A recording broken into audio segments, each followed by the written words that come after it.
Assalamualaikum warahmatullahi wabarakatuh. Shalom, salam sejahtera untuk kita semua. Om Swastiastu, Namo Buddhaya, salam kebajikan, Rahayu.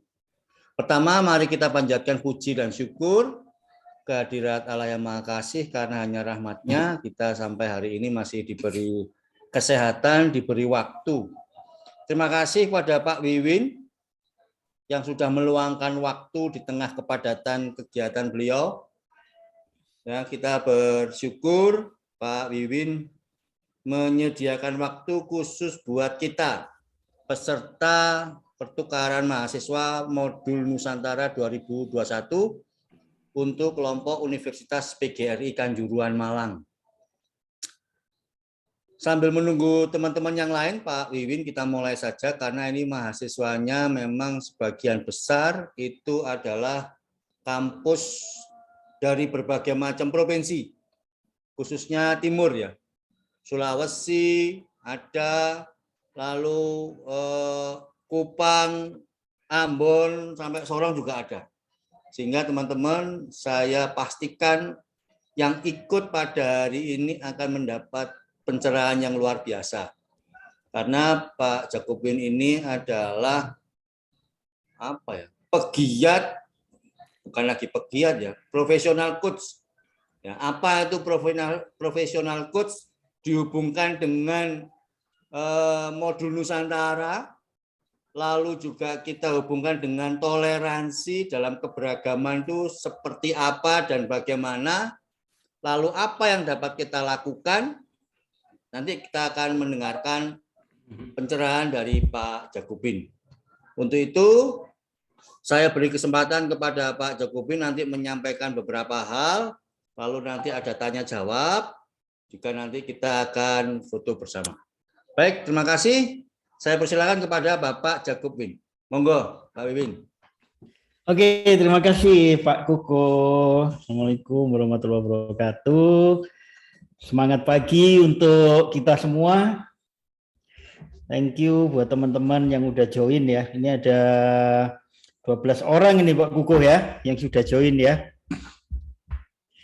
Oke, teman-teman, seperti yang tadi sudah disampaikan oleh Pak Kukuh ya, bahwa topik besar kita siang ini adalah tentang kebinekaan, tentang multikulturalisme ya Pak Kukuh ya. Jadi itu kalau dihubungkan dengan berbagai aspek kehidupan, dan siang ini saya kebagian nih dari Pak Kukuh ya, tadi dikasih PR gitu ya, saya kebagian untuk ngomongin tentang gimana sih multikultural, gimana sih kebinekaan itu mewarnai kehidupan kita, khususnya di bidang yang saya kuasai, yaitu bidang digital dan bidang bisnis, teman-teman. Oke, dan siang ini kita santai-santai ya. Ini saya ngelihat ada Kak Febri, Kak Maulidia, Kak Vika, ya. Kemudian siapa lagi nih? Ada Kak Dona, Kak Agnes, Kak Rosalinda, Kak Dripsi, ya, sama Kak Rajul. Oke, nah ini kurang lebih nanti 1,5 jam sampai 2 jam ya Pak Kuko ya. Kurang lebih 120 menitan kita akan ngobrol-ngobrol gitu ya. Jadi ini kuliah yang santai gitu, dan ini kita akan ngobrol-ngobrol tentang gimana sih nanti multikulturalisme dan kebinekaan itu berkaitan dengan kesuksesan kita di masa depan. Nah, sebelumnya saya mau nanya nih, Pak Kuko, boleh ya Pak Kuko ya? Kak Maulidia, halo Kak Maulidia. Ya Pak. Oke, Kak Maulidia dari mana nih? Asalnya dari Kendari, Sulawesi Tenggara. Wih, mantap, dari Kendari. Apa yang paling menyenangkan di Kendari yang nggak ada di tempat lain nih, Kak Maulidia? Menyenangkan. Kalau di Sulawesi Tenggara sih itu ada Pulau Wakatobi. Itu paling suka saya diving di situ tuh. Iya. Mantep tuh, beneran saya suka diving dan keren banget emang Wakatobi. What else? Apalagi yang lain nih? Yang lain ya. Makanan. Wah, ini kita siang-siang ngomongin makanan nih Kak Maulidia. Oh ya, kalau makanan di Sulawesi Tenggara itu ada Sinonggi. Sinonggi itu apa ya? Aku belum pernah tahu nih. Dari apa? Dari sagu. Oke, dari sagu diapain tuh? Itu dilarutkan pakai panas. Itu 11-12 kayak papeda, Pak. Oh, papeda saya tahu. Papeda saya pernah makan itu di Pulau Sula. Di Pulau Sula itu berarti mana ya? Maluku ya? Ya. Di daerah sana lah gitu ya. Itu keren banget papedanya. Oke, thank you Kak Maulidia. Pak Kuko, saya mau kasih satu rules nih untuk siang ini ya. Dan ini ada 13 orang yang mau join ya, Kak Rahmat. Pak Kuko, saya mau kasih GoPay gitu enaknya gimana Pak Kuko ya? Kalau saya kasih GoPay buat teman-teman yang nanti paling aktif, tapi Pak Kuko yang jadi jurinya Pak Kuko. Gimana nih teman-teman? Mau nggak saya kasih GoPay? Waduh. Yang mau silakan ketikkan di kolom chat mau. Yang nggak mau nggak apa-apa. Yang mau silakan ketikkan di kolom chat mau. Siapa mau GoPay? Dapat GoPay ini rezeki nih. Oke, nggak ada yang ketik di kolom chat. Nggak ada yang mau. Ayo, siapa yang mau GoPay? Yang mau silakan ketikkan di kolom chat. Oke, ini ada Kak Vika. Iya, oke. Oke, berapa orang nih yang mau? Yang lain nggak mau ya? Waduh, Vika, Febri, Ripsi, Maulidia, hanya 4. Oke, kalau kita biasanya ya Pak Kuko ya. Kalau quorum itu berarti 50% plus 1 ya Pak Kuko ya. Ini kalau ada 50 orang plus 1, 50% plus 1 yang mau GoPay, saya kasih GoPay. Kalau enggak jadi.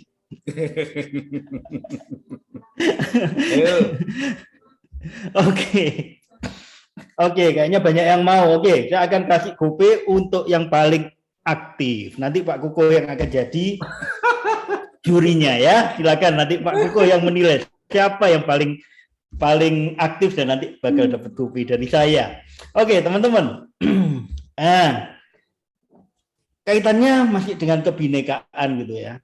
Nah, saya mau share screen nih Pak Kuko. Siap, monggo Pak. Oke, ini topik kita. Ini topik kita siang ini ya. Entrepreneur milenial atau wirausaha milenial anti multikultural. Bener apa bener? Apa bener banget? Apa enggak banget? Oke, siapa yang di antara teman-teman yang pengen jawab ini, yang punya opini nih? Wirausahawan milenial ya, atau pengusaha-pengusaha milenial atau anak-anak milenial gitu ya, itu anti multikultural, anti dengan yang namanya kebinekaan. Siapa yang mau jawab nih? GoPay, siapa mau GoPay? Kalau nggak punya GoPay gimana? Pak Win, nggak apa-apa, tak kasih OVO. Ya. Pak Win saya nggak punya GoPay, nggak punya OVO, punyanya saya Dana, tak kasih Dana. Saya nggak punya semua, tak transferi gitu ya. Oke, siapa yang mau ini? Siapa yang mau beropini di sini? Oke, Kak Febrianti, silakan. Oke. Menurut kamu gimana nih? Lihat, Pak. Baik. Oke, silakan. Terima kasih atas kesempatannya. Nama saya Febrianti Ren. Nah, di sini apa ya? Entrepreneur milenial anti multikultural. Menurut saya itu tidak semua ya yang pebisnis muda ini anti multikultural. Oke. Contohnya kan di zaman sekarang banyak UMKM yang membuat produk lokal dan melestarikan produk lokal. Jadi menurut saya itu nggak semua anti multikultural gitu, Pak. Terima kasih. Oke, thank you Kak Febrianti. Nah, kalau tadi Kak Febrianti bilang tidak semua gitu ya. Tidak semua itu kalau aku ngomongin ya bukan entrepreneur aja, tapi anak-anak milenial gitu. Anak-anak milenial itu banyak banget loh yang anti multikultural gitu ya. Saya punya buktinya nih. Ya, saya punya buktinya bahwa anak anak milenial itu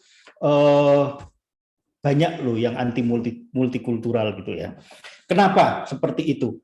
Nah, ceritanya gini nih teman-teman. Jadi berapa waktu lalu itu kan ada COVID ya. Nah, COVID ini teman-teman ya, teman-teman pada tahu dong, COVID itu udah ngerjain kita gitu ya. Banyak yang akhirnya kita jadi susah gara-gara COVID gitu.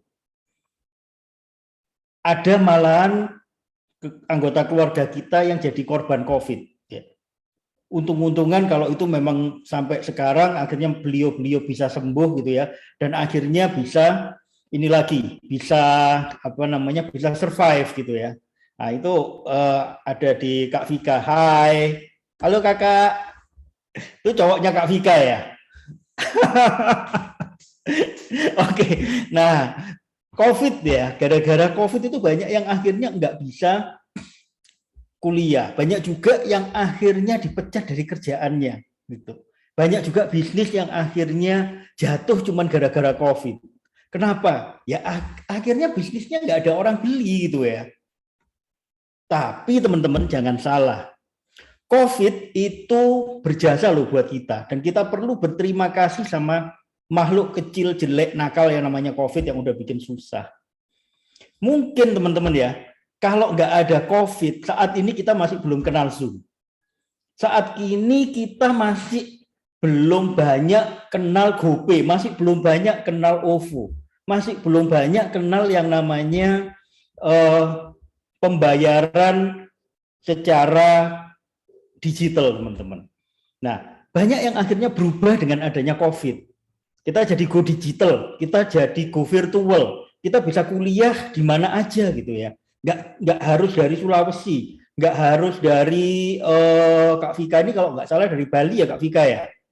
Dari Bali, kemudian ada juga yang dari Maluku misalnya, ada yang dari Sumatera gitu ya. Kita harus datang langsung, tapi dengan adanya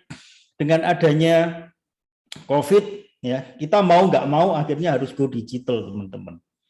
Nah, salah satu yang paling penting ya, banyak hal yang akhirnya kita dipermudah dengan adanya digital. Cuman akhirnya ada hal yang kita harus aware, teman-teman. Dunia digital ini sangat erat kaitannya sama makhluk milenial ya. Kalau kayak Pak Kuko itu sudah bukan milenial lagi. Pak Kuko itu udah kolonial, teman-teman. Ya. Kalau saya masih peralihan ya antara milenial dengan kolonial gitu ya. Jadi saya masih di tengah-tengah nih.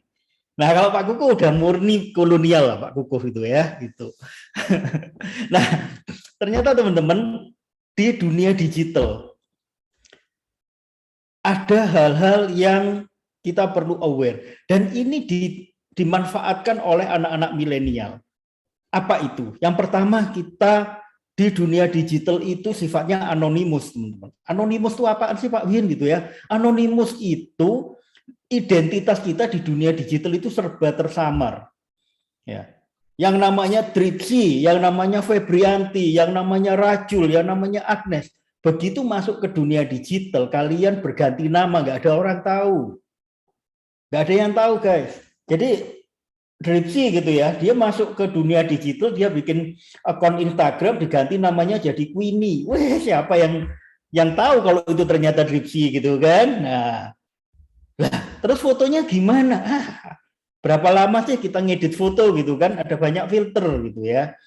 Tetap fotonya Dripsi tapi dimasukin ke filter yang unik. Nah, akhirnya Dripsi jadi lebih glowing gitu kan. Nah, orang udah emang ini Dripsi? Bukan. Oh, ini si Queenie nih. Nah, kan?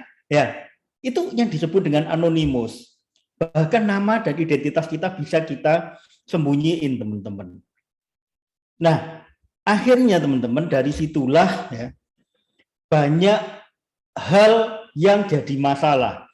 Kita ini hidup di Indonesia, teman-teman. Indonesia bagian dari dunia. Nah, kalau kita ngomongin multikultural gitu ya, multikultural itu apa? Multi itu banyak gitu. Kultural artinya adalah budaya. Nah, ini jagonya Pak Kuko. Saya nggak berani ngomong tentang multikultural terlalu banyak. Kalau ngomongin bisnis sama digital, ayo gitu ya. Tapi intinya sih gini, Multikultural itu ya kalau di Indonesia yang saya tahu gitu ya, kalau saya salah jangan dimarahin Pak Kukuh ya. Jadi itu ada banyak hal berkaitan dengan budaya. Kalau kita ngomongin budaya, ada perbedaan sudut pandang, perbedaan nilai, perbedaan adat istiadat, kebiasaan gitu ya, pandangan politik, bahkan sampai ke agama gitu. Indonesia ini gila-gilaan loh sebenarnya kalau kita ngomongin teman-teman ya. Kenapa gitu? Indonesia itu lebih dari 17.000 pulau. Suku bangsanya lebih dari 300. Agamanya aja 6 gitu ya. Nggak banyak loh di dunia ini negara yang punya agama lebih dari 3, apalagi kayak di Indonesia gini ya. Belum lagi aliran kepercayaan gitu ya. Nah, aliran kepercayaan itu ada banyak banget puluhan. Kemudian bahasanya juga banyak teman-teman. Nah, dan ini semua ya digandengkan dengan atau digabungkan dengan dunia digital nih teman-teman ya. Orang-orang milenial teman-teman itu punya akses terhadap informasi yang sangat tinggi. Beda sama kolonial. Nah, tapi Pak Kukuh ini kolonial yang berjiwa milenial. Ya, Pak Kukuh ini. Jadi walaupun beliau kolonial, tapi beliau itu ngikuti gaya hidup milenial. Jadi keterbukaan informasi beliau ini paham banget ya. Beliau ini pernah jadi YouTuber gitu ya. Dulu seangkatan sama Atta Halilintar. Cuman beda nasib akhirnya, teman-teman. Atta Halilintar dia bisa jadi YouTuber yang followernya banyak ya. Followernya Pak Kukuh ya. Dulunya banyak gitu. Dulunya banyak ya. Hanya karena gara-gara akunnya Pak Kukuh itu dihack, akhirnya sekarang Pak Kukuh ngawali lagi, teman-teman. Gitu. Nah, hal yang membedakan generasi digital kayak kalian ya, generasi milenial teman-teman, itu terbuka dengan informasi dan sangat erat kaitannya dengan yang namanya sosial media, erat kaitannya dengan yang namanya internet teman-teman.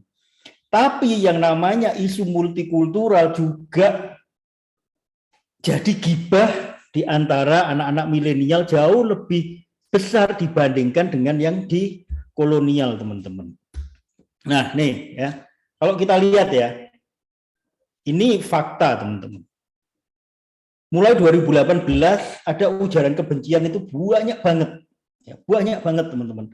Kominfo sudah mutus itu. Kemudian loh, guru SD, ya guru SD kalau fresh graduate itu masih masuk kolonial apa milenial? Masuk milenial, ya. Itu sudah banyak loh yang mereka itu mengunggah konten sara. Dan banyak yang akhirnya dikasih sanksi.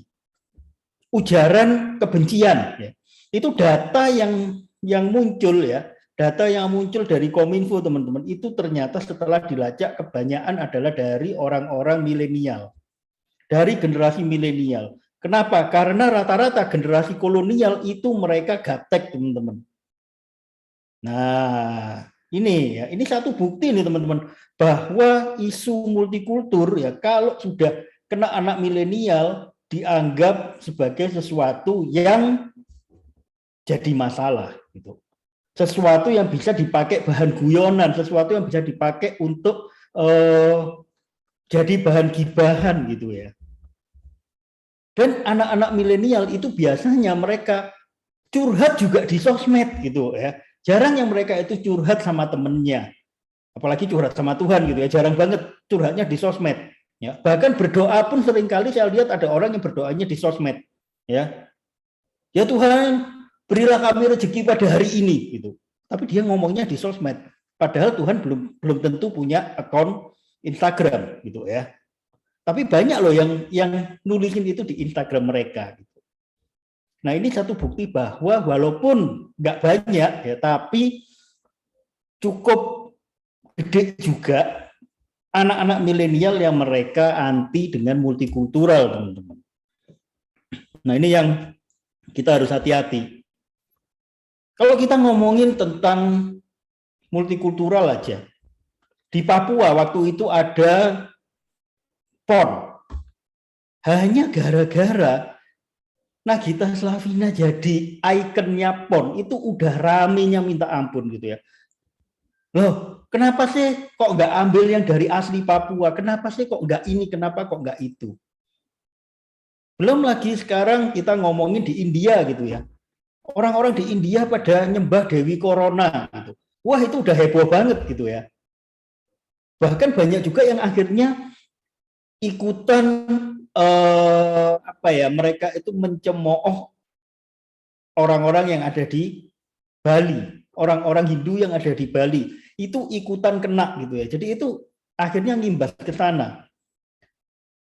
Dan orang kalau udah ngomong di sosial media, teman-teman, mereka itu udah bener-bener nggak beradab ya, nggak ada akhlak sama sekali gitu ya kadang-kadang ya. Kenapa nggak dipikir? Karena mereka anonim di situ. Ya, nih salah satu contoh nih, ada yang namanya Sky Koi. Wah, ini saya yakin ini bukan nama aslinya, gitu ya. Nah, kalau dia pakai nama aslinya, pakai foto aslinya, dia nggak bakal berani tuh ngomong ngaco gitu kan. Nah, tapi akhirnya karena nggak pakai nama aslinya, maka mereka tuh ngaco banget.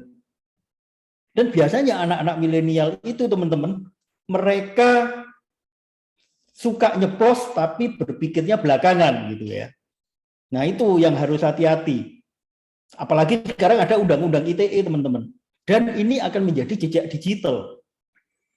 Ini akan jadi jejak digital nih. Nah, kalau kita hubungkan ya, nah terus apa kaitannya dengan dunia bisnis?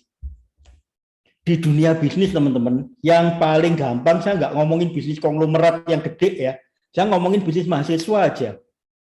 Mahasiswa itu bisnisnya rata-rata, teman-teman ya, rata-rata ini ya, mereka itu jualannya lewat sosial media. Dan seringkali mereka endorsement. Nah, kalau udah mereka endorsement, teman-teman, yang dipakai adalah namanya dia sendiri.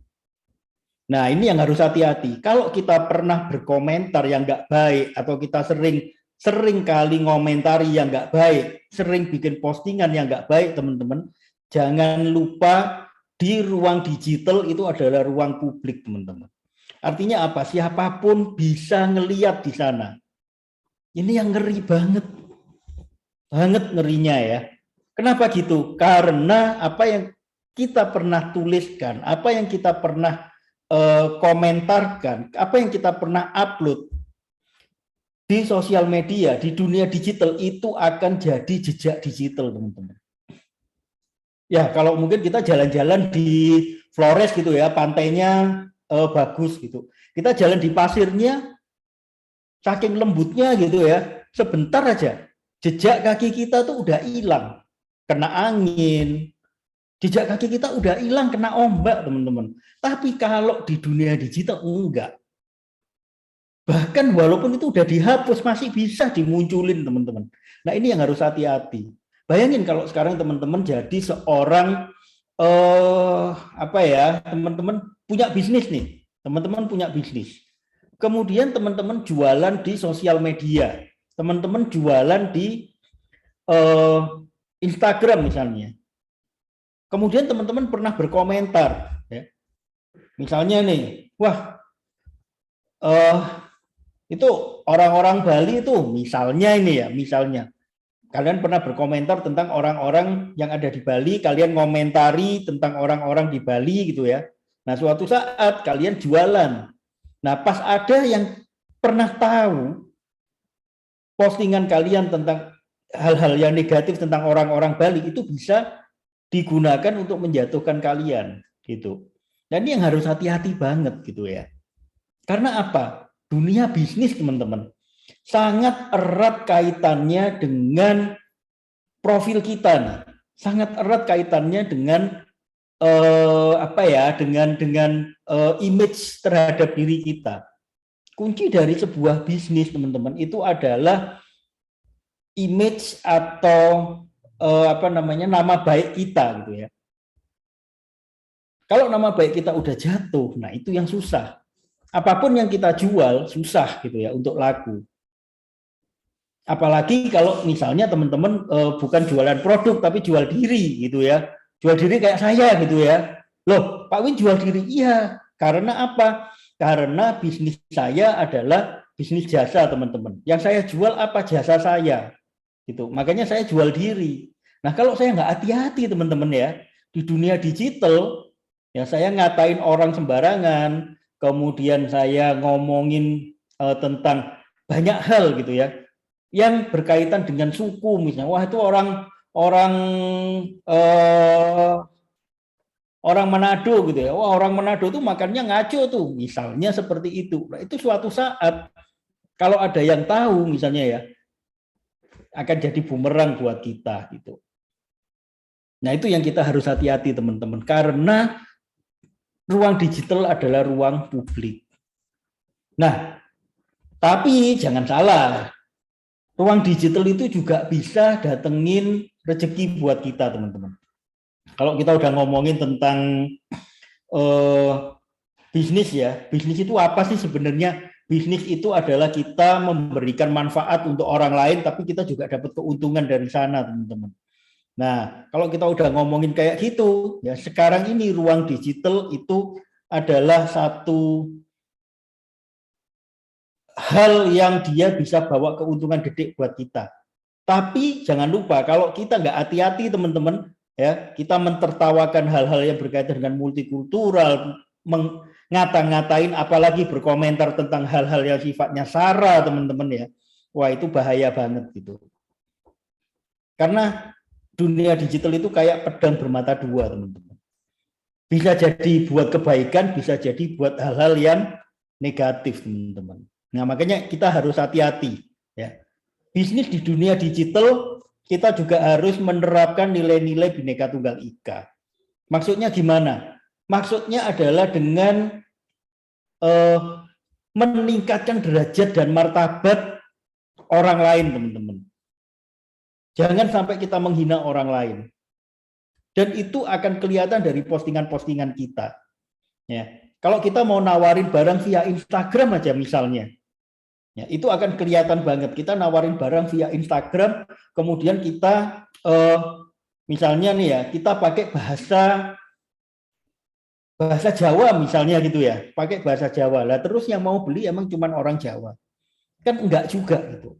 Berapa waktu lalu saya sempat buka di YouTube ya, dan saya rasa teman-teman juga mungkin pernah tahu yang namanya bakso presiden yang ada di Malang gitu ya.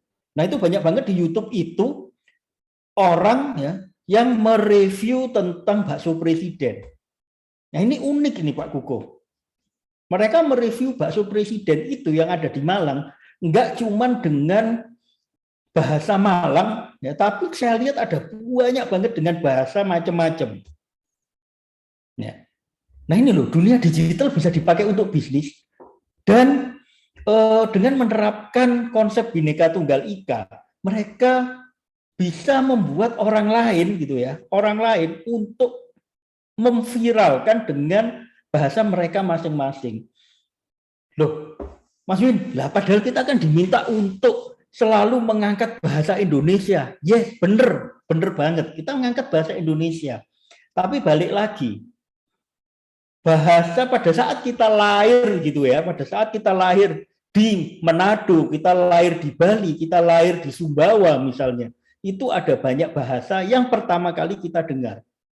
Dan sehari-hari juga sering kita dengar. Nah, orang, teman-teman, akan lebih senang kalau mereka mendengar bahasa daerahnya masing-masing dibandingkan dengan bahasa Indonesia. Walaupun bahasa Indonesia adalah bahasa pemersatu, teman-teman.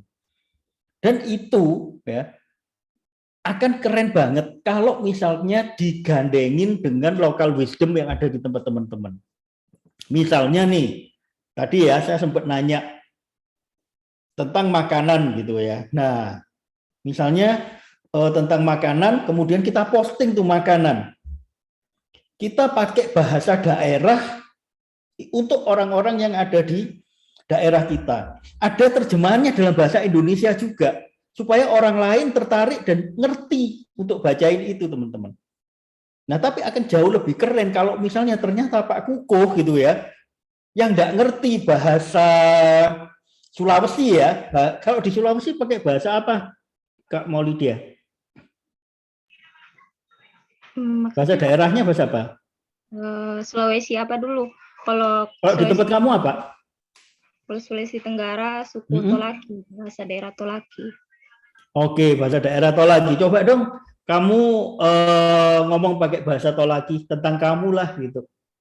Saya belum pernah dengar soalnya, jujur saya belum pernah dengar. Saya bukan asli sana sih Pak, cuma rumahnya di Oh sana. gitu. Oh, tapi kalau ada orang ngomong itu ngerti ya? Iya, sedikit. Sedikit-sedikit kamu ngerti. Nah, itu keren banget ya. Bahasa daerah itu ternyata juga bisa digunakan untuk meningkatkan produk kita dan itu bisa viral loh teman-teman. Itu bisa viral banget ya. Dan akhirnya bahasa daerah atau kata-kata ya yang khas dari sebuah daerah itu juga bisa viral se-Indonesia dan itu akan bisa jadi sebuah brand, sebuah trademark untuk bisnisnya teman-teman. Itu keren banget ya. Kayak contohnya misalnya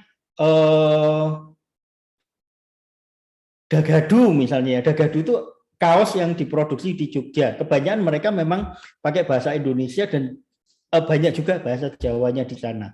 Akhirnya itu bisa memviralkan dan banyak orang di luar Jawa yang mereka nggak ngerti bahasa Jawa, akhirnya sedikit-sedikit ngerti tentang bahasa Jawa. Nah itu kan akhirnya membuat kita menjadi lebih akrab, membuat kita lebih bersatu lagi, dan bisnis kita juga bisa viral di tempat lain. Gitu. Nah itu kerennya teman-teman.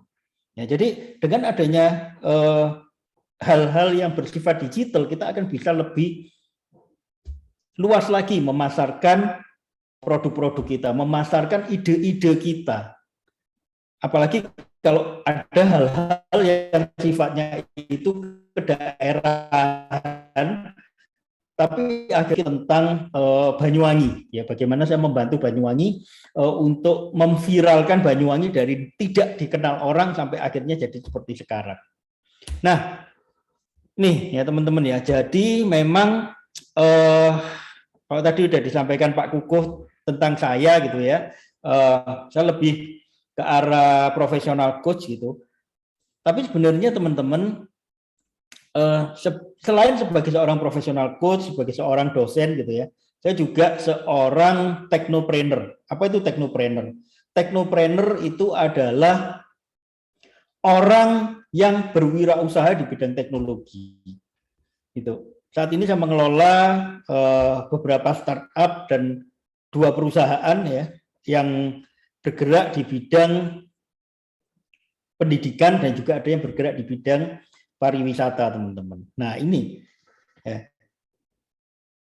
Di perusahaan saya, teman-teman, itu tidak hanya didominasi oleh orang-orang Jawa, tidak didominasi oleh orang-orang Muslim, tidak didominasi oleh orang-orang orang-orang yang sehat secara fisik dan non fisik ya, tapi kami juga ada orang-orang secara agama ada banyak banget ya, yang non Muslim juga ada gitu ya, ada yang Hindu, kemudian ada juga yang beragama Nasrani dan sebagainya. Loh, apakah masalah? Masalah teman-teman. Ya, siapa yang bilang kebinekaan itu nggak jadi masalah? Jadi masalah teman-teman. Gitu ya. Dulu saya pernah gini teman-teman. Saya sharing aja. Saya baru saja ngangkat seorang direktur teman-teman untuk salah satu perusahaan saya gitu ya. Untuk jadi pemimpin di perusahaan saya. Nah, di tempat saya itu ada yang berasal dari Bali. Dia beragama Hindu. Nah, saya juga baru tahu pada saat itu ya. Nah, ini kesalahan saya karena saya tidak belajar tentang adat istiadat, teman-teman. Saya tidak belajar tentang adat istiadat. Nah, ternyata teman-teman, di agama Hindu itu, ya, terutama yang dari Bali, banyak banget yang namanya hari besar keagamaan. Ya. Sembayangnya itu banyak banget. Benar gitu ya, Vika ya? Kalau di Bali ya, yang kamu tahu. Benar, Pak. Benar ya, jadi sering banget akhirnya dia itu izin. Ya. Dia itu izin. Kemudian juga akhirnya itu berpengaruh terhadap produktivitasnya dia. Karena sering banget izin, akhirnya juga si direktur baru ini ngomel-ngomel gitu. Nah, karena dia juga nggak pernah belajar tentang, dia tidak pernah mengenal adat istiadat di Bali dan juga tidak pernah mengenal tentang kebiasaan umat Hindu. Dan akhirnya jadi masalah gitu ya. Jadi masalah. Nah, ini salah satu contoh bahwa kebinekaan itu bisa bermasalah. Tetapi pada saat kita sekarang memaklumi gitu ya, kita akhirnya punya sebuah SOP. Apa yang harus dilakukan kalau misalnya terjadi hal yang seperti itu? Nah, akhirnya ada solusinya. Dia harus mengganti dan lain sebagainya. Jadi tetap ibadahnya bisa jalan. Nah, ini satu bukti Pak Kukuh bahwa kita memang harus belajar banyak hal tentang multikultural gitu ya. Karena kalau enggak, pada saat nanti teman-teman jadi pengusaha atau teman-teman nanti punya bawahan ya, teman-teman kerja gitu ya, punya bawahan, dan teman-teman tidak paham tentang multikultural, itu bisa jadi berantem teman-teman. Itu ya. Saya pernah juga kerja di sebuah perusahaan asing teman-teman, di perusahaan asing gitu ya. Dan di sana tidak memperbolehkan memakai jilbab. Kemudian juga pada waktu sholat Jumat gitu ya, tidak ada istirahat pada waktu itu. Wah, itu sempat menjadikan sebuah permasalahan. Karena perusahaan asing itu baru saja didirikan di Indonesia dan saya kerja di sana. Nah, akhirnya teman-teman dengan melihat kultur yang ada di Indonesia gitu ya, akhirnya perusahaan itu berbenah. Jadi secara culture perusahaan itu memang sangat menjunjung tinggi efisiensi. Jadi memang dia tidak bisa menerima kalau ada karyawannya yang nganggur gitu ya. Harus sesuai dengan jam kerja. Nah, yang terjadi apa? Yang terjadi adalah ada pembaruan peraturan di sana, teman-teman. Dan itu setelah mereka belajar tentang multikultural yang ada di Indonesia. Belum lagi kalau sekarang misalnya nih teman-teman ya, ada di sebuah kantor gitu ya, ada yang pimpinannya tuh orang Jawa kayak Pak Kukuh ini gitu ya, yang orangnya itu memang halus ya. Cuman kalau Pak Kukuh kayaknya nggak halus ya. Pak Kukuh ini Arema ya, jadi ya Jawanya juga Jawa barbar gitu ya, sedikit barbar gitu. Nah, tapi kalau orang Jawa Tengah beda teman-teman. Nah, kebayangkan kalau sekarang mereka ketemu dengan orang dari Batak gitu ya, yang mereka itu disuruh ngomong pelan nggak bisa gitu ya. Ada yang dari Batak nggak nih? Orang disuruh ngomong pelan itu nggak bisa tuh. Ya memang volumenya segitu gitu. Nah, itu bisa jadi berantem. Ya, bisa jadi berantem gitu ya. Kemudian di sebuah rumah makan misalnya nih, ya, di sebuah rumah makan gitu. Ada yang orang itu beli teh gitu ya. Orang itu beli teh gitu. Kemudian dia terlalu manis tehnya. Kemudian dia menyampaikan kepada si penjualnya bahwa tehnya terlalu amis. Nah, si penjual itu marah-marah gitu ya. Karena apa? Karena menurut dia amis itu adalah bau yang nggak sedap dan akhirnya mereka berantem gitu. Nah, ini pernah kejadian teman-teman. Jadi teman saya gitu ya, itu punya rumah makan. Kemudian dia tidak mentraining waiternya dengan baik. Nah, akhirnya si waiter ini berantem dengan konsumennya. Gara-gara konsumennya bilang tehnya terlalu manis, tapi karena dia orang Sunda, dia bilangnya adalah tehnya terlalu amis gitu. Nah, si waiter ini nggak terima gitu ya. Loh, kok dibilang amis kayak bau ikan gitu ya. Padahal tehnya itu bersih dan gelasnya bersih dan akhirnya mereka berantem lah. Nah, ini hal-hal yang menunjukkan bahwa kebinekaan itu bisa jadi masalah, teman-teman. Kalau kita tidak tahu tentang kebinekaan itu. Nah, saya pernah juga nangani sebagai konsultan gitu ya, teman-teman ya. Saya nangani di Banyuwangi, teman-teman. Nah, di Banyuwangi itu dulunya, teman-teman ya, nggak ada orang yang mau wisata ke Banyuwangi. Nggak ada apa-apa di Banyuwangi gitu. Jadi nih teman-teman, orang kalau mau berwisata ke Bali ya, mereka itu nginepnya di Banyuwangi, buang sampahnya di Banyuwangi, buang duitnya di Bali itu. Ya. Nah, tapi teman-teman, ternyata Banyuwangi itu kaya dengan budaya, kaya dengan kuliner, teman-teman. Dan yang terjadi apa? Pada saat kami bisa membantu Pemda di Banyuwangi gitu ya, Pemda di Banyuwangi untuk mengangkat kearifan lokal mereka, teman-teman. Yang terjadi apa? Sekarang Banyuwangi itu dikenal luas sampai dengan internasional. Yang diangkat apa? Bukan budaya dari luar, tapi budaya dari dalam. Dan sekarang teman-teman, yang jadi pegawai, yang jadi pekerja di Banyuwangi tidak hanya orang Banyuwangi. Kebayangkan kalau misalnya sekarang mereka tidak mau membuka diri dengan orang-orang yang ada dari luar, yang datang dari luar. Misalnya nih, datang dari Jawa, datang dari Bali, datang dari Maluku, banyak banget ya di Banyuwangi yang seperti itu, teman-teman. Tapi justru itu yang keren sekarang, ya. Kenapa? Dengan banyaknya pegawai-pegawai yang ada di Banyuwangi, yang mereka itu kerja di hotel, mereka kerja di bisnis-bisnis yang ada di Banyuwangi, malah keren, teman-teman. Sekarang kebayangkan kalau misalnya ada orang dari Maluku gitu ya, yang datang ke salah satu hotel, kemudian yang menyambut adalah orang yang mengerti tentang budaya Maluku. Wah, itu keren banget, teman-teman. Gitu. Nah, ini upaya pemerintah ternyata di dunia pariwisata, teman-teman ya, itu juga keren banget. Kalau kita ngelihat sekarang di bandara-bandara, selain mereka menggunakan bahasa Indonesia, mereka menggunakan bahasa Inggris, mereka juga pakai bahasa daerah masing-masing. Nah, ini artinya apa? Artinya pemerintah itu, teman-teman ya, juga sudah mulai mengangkat tentang kebinekaan. Pemerintah sekarang itu keren, teman-teman. Mereka sudah melihat bahwa kebinekaan, keberagaman yang ada sekarang itu, teman-teman ya, itu adalah sebuah aset yang bisa dikembangkan. Jadi tidak sekedar mereka jadi ya udahlah pokoknya yang penting ada gitu. Dan malah dihilangkan. Yuk semua pakai bahasa Indonesia. Malah tidak seperti itu.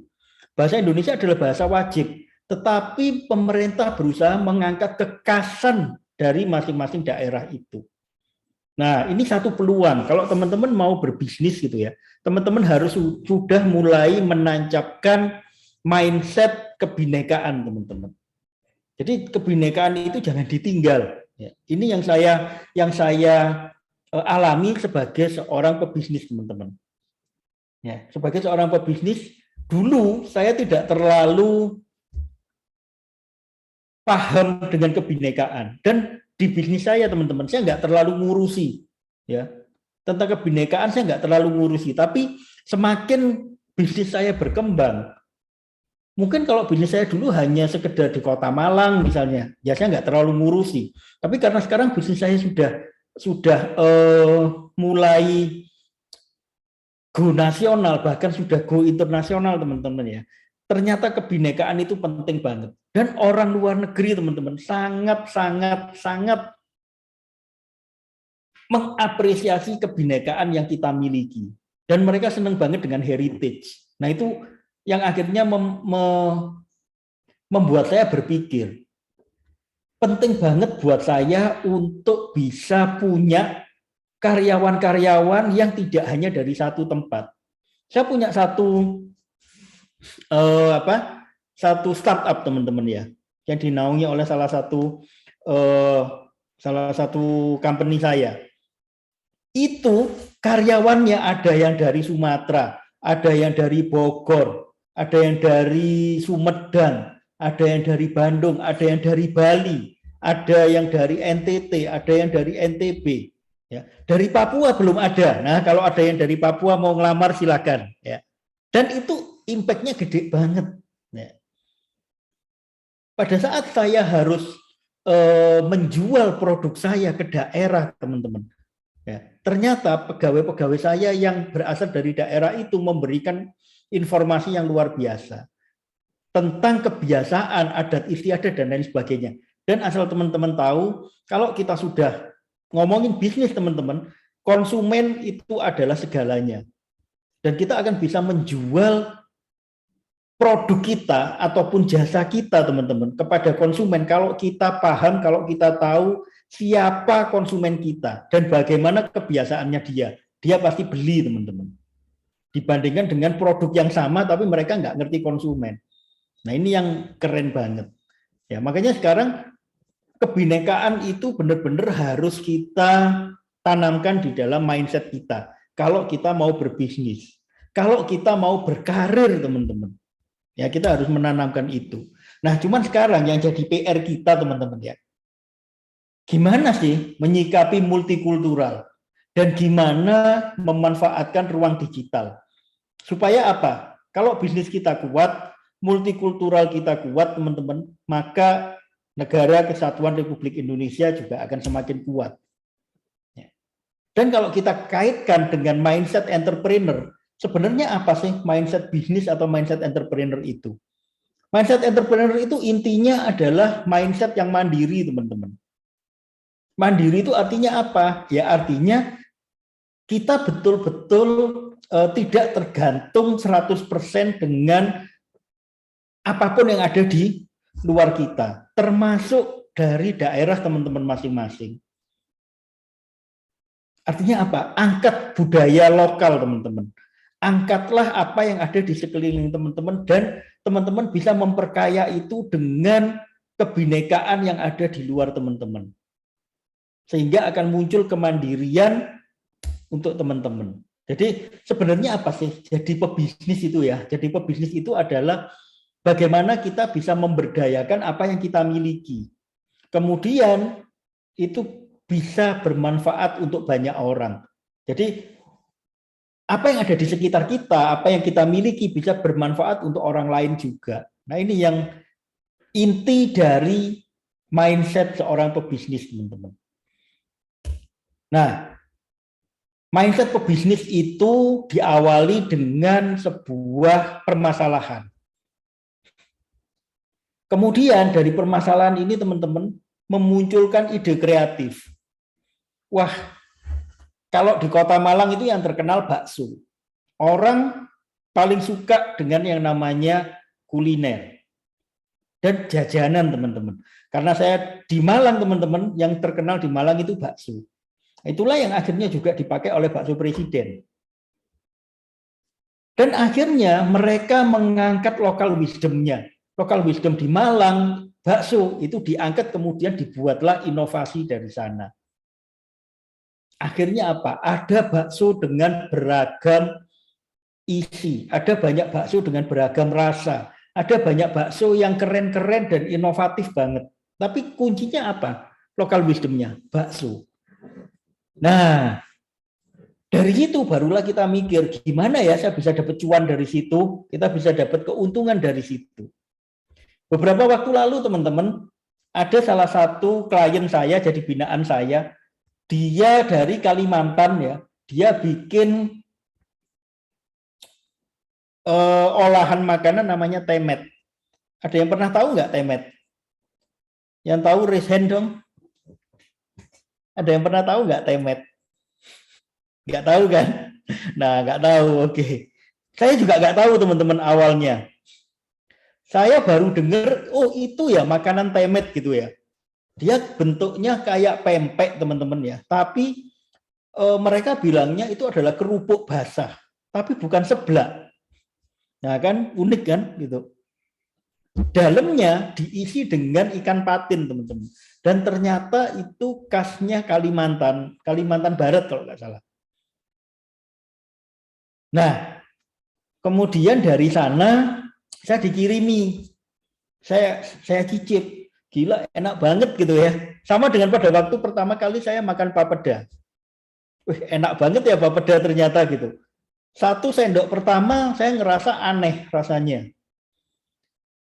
Sagu, kemudian ada ikannya gitu ya, Maulidia ya. Sagu ada ikannya. Tapi kemudian pas sendokan yang kedua, yang ketiga, gila enak banget ya gitu. Nah, ini yang unik, teman-teman. Kalau kita bisa membuat ini, mungkin kalau di daerah kalian sendiri, karena banyak yang jualan seperti itu tidak menjadi hal yang luar biasa. Tetapi pada saat itu bisa kalian bawa keluar dari daerah kalian menjadi local wisdom, ya. Bisa dinikmati orang-orang Jakarta dan orang-orang Jakarta itu suka, teman-teman, maka itu juga akan bisa diduplikasi ke tempat lain. Dan akhirnya itu bisa go nasional. Nah, tapi tentunya kita juga harus mengambil pegawai-pegawai, teman-teman, ya, yang ada di daerah-daerah tersebut, yang ada di tempat di mana kita memasarkan itu semua, teman-teman.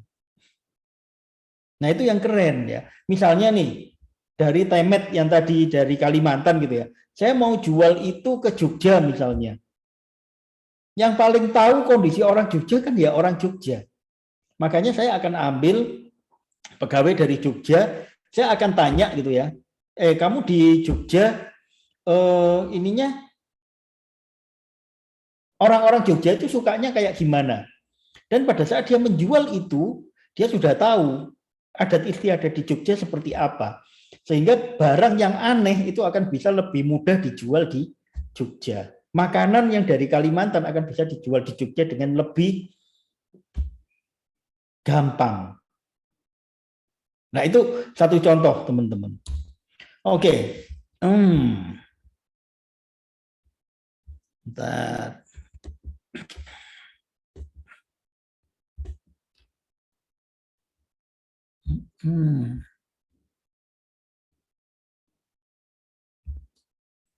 Oke, saya lanjut.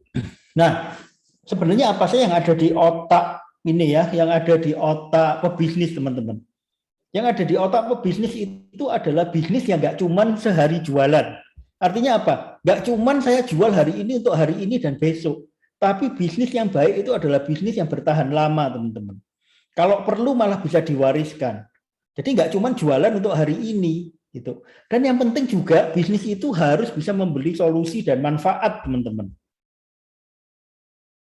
Kalau kita nggak bisa memberi solusi, nggak bisa memberi manfaat untuk orang yang beli produk kita, maka kita nggak akan bisa dapat cuan. Kita nggak akan bisa dapat keuntungan dari sana.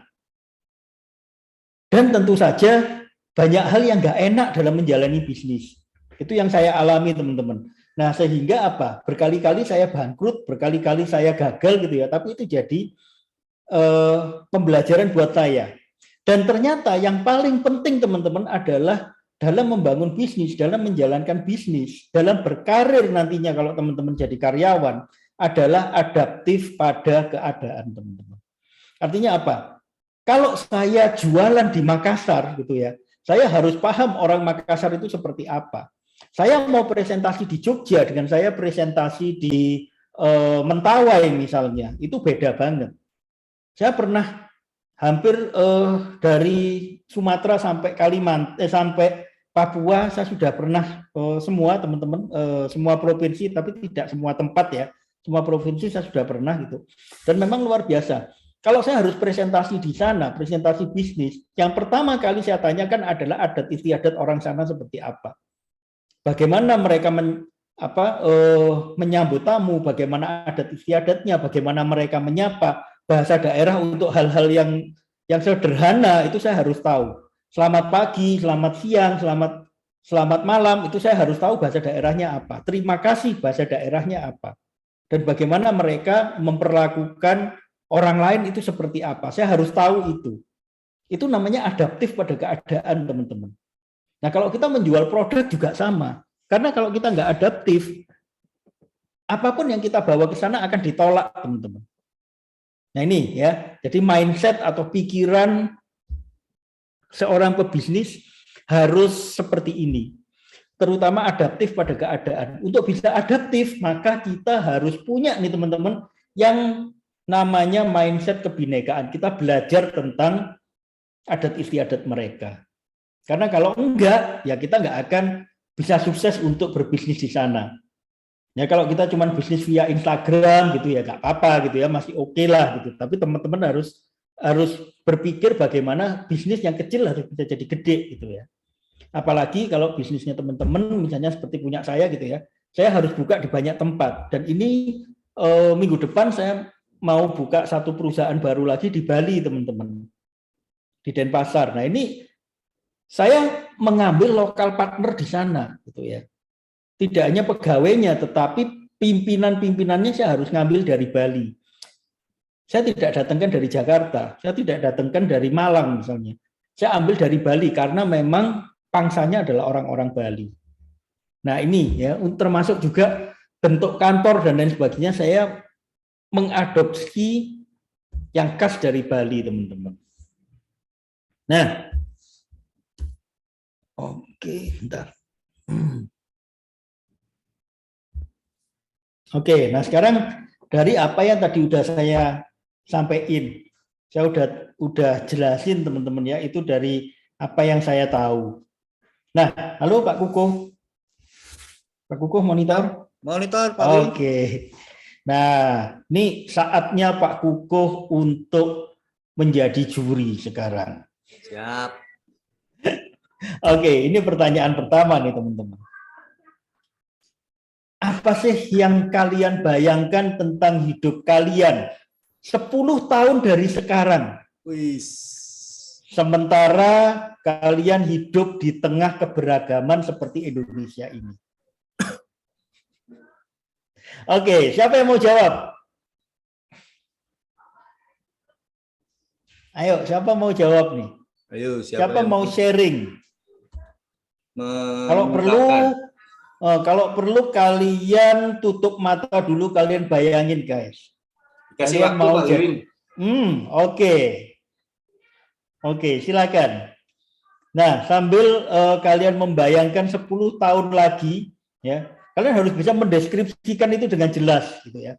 Aku mau punya rumah yang tingkat 3 misalnya. Aku mau punya mobil Ferrari. Aku mau punya keluarga yang sakinah mawadah warohmah, misalnya seperti itu ya. Saya mau punya suami yang setampan Pak Kukuh dengan 2 anak yang lucu-lucu misalnya gitu. It's okay ya. Munculkan itu sejelas-jelasnya, munculkan bayangan kalian sedetil-detilnya. Oke, siapa yang mau share nih? Nah, sambil saya memberikan waktu kalian 2 menit untuk berpikir, saya mau ngobrol sama Pak Kukuh. Halo Pak Kukuh. Oke, Pak Win, monggo. Nah, kalau dari bayangan Pak Kukuh atau dari pandangan Pak Kukuh ya, dari pandangan Pak Kukuh nih, sebagai seorang budayawan, sebagai seorang yang memang bergerak di bidang budaya, di bidang filsafat gitu ya, sesuai keilmuan Pak Kukuh gitu. Bagaimana Pak Kukuh memandang kebinekaan ini ya, berpengaruh terhadap kehidupan karir maupun bisnis dari seseorang, Pak Kukuh? Ya. Oke, gitu ya Pak Win ya. Oke, jadi menurut saya bahwa perbedaan ya, berangkat dari perbedaan itu tidak bisa ditolak. Itu dasar. Ya, perbedaan itu tidak bisa ditolak, tidak bisa dipungkiri. Maka bagaimana kita melihat perbedaan itu? Apakah perbedaan itu makin kita buat jurangnya semakin lebar atau semakin dalam? Atau mau kita posisikan bahwa perbedaan-perbedaan itu perlu kita cari titik temu, irisan-irisannya di mana? Dimanapun kita berada, apapun yang kita lakukan, kita akan bertemu dengan perbedaan. Kita mau mencari orang yang sama, nggak bisa. Sama 100% nggak bisa. Kecuali kembar saja. Kembar siam misalnya, kembar siam itu loh, yang kepalanya mohon maaf ya, lengket tetap berbeda. Maka memang posisi kita harus jelas dulu. Kita mau melihat perbedaan itu sebagai apa? Nah, kalau perbedaannya sebagai masalah, maka ya akan jadi masalah ya Pak Kukuh ya. Kita akan memposisikan perbedaan itu sebagai hal yang negatif. Ya, sudut pandangnya negatif. Kalau sudut pandangnya negatif, maka otomatis pola pikirnya juga negatif. Kalau sudah pola pikirnya negatif, kecenderungannya adalah perilakunya juga negatif. Kalau sudah perilakunya negatif, maka outputnya, hasilnya, ya negatif. Nah, ini tampaknya menjadi sebuah alur ya, alur berpikir, mindset berpikir. Kita mau posisikan diri di mana? Nah, karena kita mau melihat kemajuan, mau melihat pandangan 10 tahun ke depan, bahwa perbedaan itu pasti ada, maka pilihannya kita sadar diri, oh ya, aku kalau mau maju, maka aku harus berkolaborasi. Berkolaborasi artinya bahwa melihat perbedaan itu bukan lagi berbeda, bukan lagi masalah, tapi keberagaman. Nah, di sini. Ini poin. Sesuatu yang tidak terhindarkan berarti ya Pak Kuko ya? Tidak bisa dihindarkan perbedaan. Maka untuk maju dan bisa berkembang, kita melihat perbedaan itu adalah keberagaman. Teman-teman yang ada di sini berbeda, iya. Tapi saya melihatnya bukan perbedaan, tapi keberagaman. Ada Dripsi, ada Vika, ada Febri, ada Rosalinda, Agnes, terus Nafasri, Maulidia, dan teman-teman yang lain. Keberagaman. Dari keberagaman ini saya pribadi mencoba melihat apa sih kesamaan-kesamaannya, potensi-potensi apa yang bisa dirajut, potensi-potensi apa yang bisa dicarikan titik temunya. Memang harus dinamis ya. Ada ukuran-ukuran yang kira-kira dapat dicapai, bukan ukuran saya, bukan ukuran teman-teman, tapi ukuran kita nih.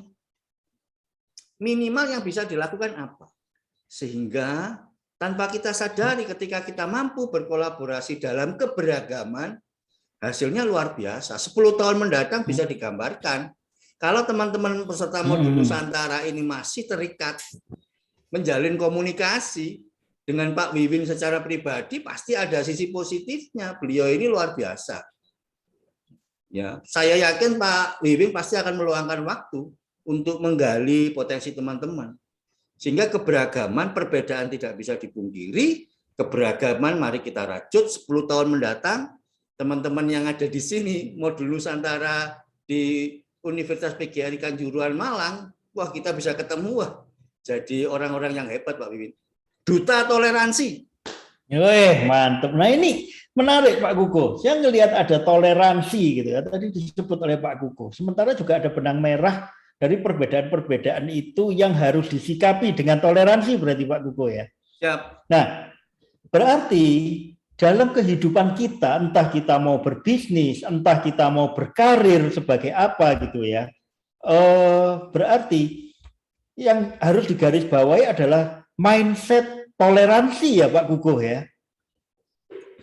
Berarti relate dengan yang tadi saya sampaikan ya, bahwa kalau kita misalnya nih, saya punya anak buah yang dia misalnya dari agama Hindu seperti tadi gitu ya, dia banyak banget ibadah dan sebagainya. Nah, cara toleransinya adalah dengan mencari benang merahnya, dengan menyiasati bagaimana supaya perusahaan tidak rugi, tetapi kita juga tetap menjunjung tinggi toleransi, memberikan waktu bagi dia untuk beribadah misalnya. Nah, itu salah satu contoh seperti itu.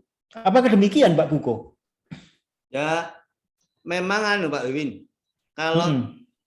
Kalau posisi ritual dan ngomong sistem itu kan beda. Ya. Betul. Ritual sama sistem ini berbeda. Maka bagaimana kita mengakomodir itu? Yes. Jadi kunci toleransi adalah bagaimana kita bisa mengakomodir perbedaan-perbedaan itu sehingga itu malah menjadi sesuatu yang produktif ya Pak ya. Ya. Keren. Jadi sebenarnya keberagaman itu tidak perlu menjadi sesuatu yang sebuah masalah, kalau itu tidak dipermasalahkan ya Pak Kukuh ya. Ini. Tetapi itu bisa menjadi produktif gitu ya kalau kita melihat dari sudut pandang yang berbeda gitu ya. Sisi yang lain. Oke. Thank you Pak Kukuh. Nah ini teman-teman, salah satu mindset seorang pengusaha teman-teman adalah seorang pengusaha itu selalu adaptif. Artinya apa? Dia bisa melihat apa yang bagi orang lain itu masalah, bagi dia adalah peluang teman-teman. Nah ini yang luar biasa banget. Keberagaman ini banyak orang melihat sebagai peluang, ya, walaupun sebagian besar melihat itu sebagai masalah. Itulah ya yang harus kita lihat. Orang yang melihat itu sebagai peluang cuma sedikit. Yang melihat keberagaman itu sebagai sebuah masalah itu banyak banget. Itulah kenapa orang yang sukses cuma sedikit teman-teman. Karena orang yang sukses, orang yang sukses dalam bisnis, sukses dalam karir adalah orang-orang yang bisa mengubah masalah menjadi peluang teman-teman. Nah jadi kalau teman-teman hidup di dalam suatu lingkungan yang punya keberagaman tinggi, itu tidak bisa ditolak. Karena apa? Indonesia sudah, kita terlahir di Indonesia dan Indonesia adalah bangsa yang sangat beraneka ragam. Seperti tadi disampaikan Pak Kukuh, bahwa keberagaman tidak bisa dihindarkan. Nah yang saya kepingin tahu, 10 tahun ke depan, hidup kalian mau jadi seperti apa? Padahal kalian hidup di tengah keberagaman. Yuk, saya rasa sudah cukup untuk berpikirnya tadi ya. Yuk, siapa nih yang mau sharing duluan? Yuk, silakan. Dripsi? Saya, Pak. Siapa? Oh, Rosalinda. Silakan. Terima kasih atas kesempatannya dan mohon maaf karena tidak bisa menyalakan kamera karena berhubung jaringannya agak bermasalah. Nggak apa-apa, it's okay, santai aja. Menurut Yuk, saya, silakan. 10 tahun yang akan datang, mindset yang saya tanamkan itu menjadi seorang yang berpenghasilan di atas rata-rata dengan memanfaatkan prospek kerja yang ada di dalam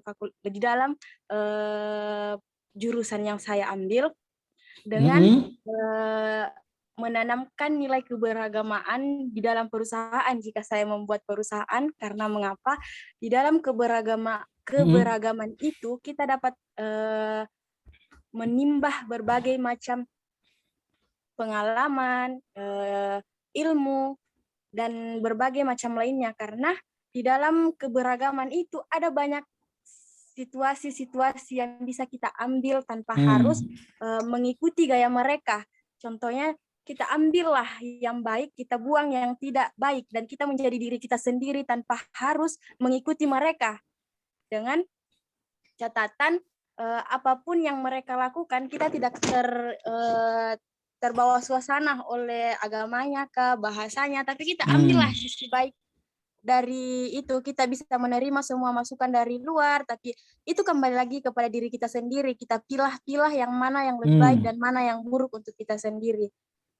Oke, keren Rosalinda. Nah, saya mau nanya nih, Rosalinda tadi menyebutkan bahwa ingin mendapatkan penghasilan di atas rata-rata dan kemudian membangun sebuah usaha yang berkaitan dengan jurusan yang diambil atau keahlian yang diambil oleh Rosalinda. Seperti itu ya tadi ya? Iya, Pak. Oke, pertanyaan saya Rosalinda. Penghasilan di atas rata-rata itu berapa sih menurut kamu? Yang kamu targetkan berapa? Enggak, Pak. Menurut saya itu kayak mencukupi lah, Pak, dari sekarang. Lebih maju lah dari depan. Karena kedepannya lagi tuh minimal uang juga naik. Sekarang kayak udah banyak. Kan kedepannya juga beda lagi. Oke, berarti di atas rata-rata itu mencukupi kebutuhan hidup kamu ya? Yang penting itu bisa berguna bagi kita dan berguna juga bagi orang lain. Orang lain juga bisa meminta tolong kepada kita, kita ada. Oke, berarti indikatornya adalah bisa mencukupi kehidupan kamu ya? Indikator penghasilannya adalah bisa mencukupi kehidupan kamu dan keluarga kamu gitu ya? Mencukupi lah, Pak. Malahan bisa lah untuk orang lain juga. Oke, berarti tidak hanya untuk kamu, untuk keluarga, tapi kamu bisa memberikan manfaat untuk orang lain dari apa yang kamu miliki. Seperti itu ya? Iya, Pak. Lebih mendoronglah untuk orang lain juga bisa menikmati apa yang kita miliki. Oke. Dan kamu mengoptimalkan keberagaman yang ada ya untuk mencapai goal itu gitu ya. Ya, Pak, karena Keren. Halo, Rosalinda.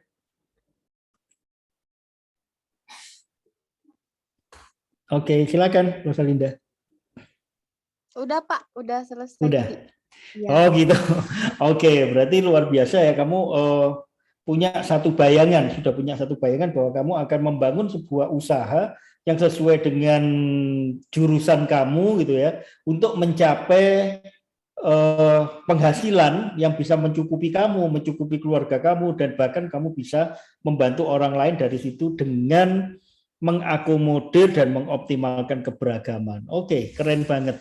Oke, thank you Rosalinda. Mungkin dari yang lain. Siapa nih? Saya Pak. Oke. Siapa? Mau Lydia? Oke, silakan. Mau Lydia. Baik, sebelumnya yang terhormat Pak Kuku dan juga Pak Jakob, teman-temanku sekalian yang saya banggakan. Sebelumnya saya perkenalkan diri dahulu. Saya Lydia Priyana, mahasiswa Universitas Muhammadiyah Makassar, jurusan Pendidikan Guru Sekolah Dasar.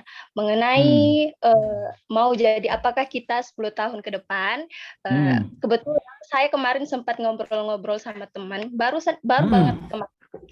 Saya ngomong kayak gini, kira-kira setelah lulus ini kita mau jadi apa? Dilihat dari jurusan kita kan pendidikan guru sekolah dasar. Nah, kalau untuk menjadi guru itu sekedar honor, untuk gaji honor saja itu berapa? Kan kalau untuk CPNS, untuk gaji PNS kita daftar kan, CPNS kita belum tentu luas. Itu sangat-sangat dipikirkan sekali dari sekarang, mengingat kita juga sudah mau semester 6 kan. Jadi untuk saya pikiran untuk 10 tahun ke depan itu mungkin ya jadi mengabdi kepada masyarakat, mungkin guru misalnya, atau seperti yang dikatakan oleh Pak Kuku tadi, potensi apa yang bisa dilanjutkan. Dan setelah mengikuti talk show ini, saya berpikir bahwa ya mungkin akan menjalani bisnis dan akan didalami lagi seperti itu, Pak.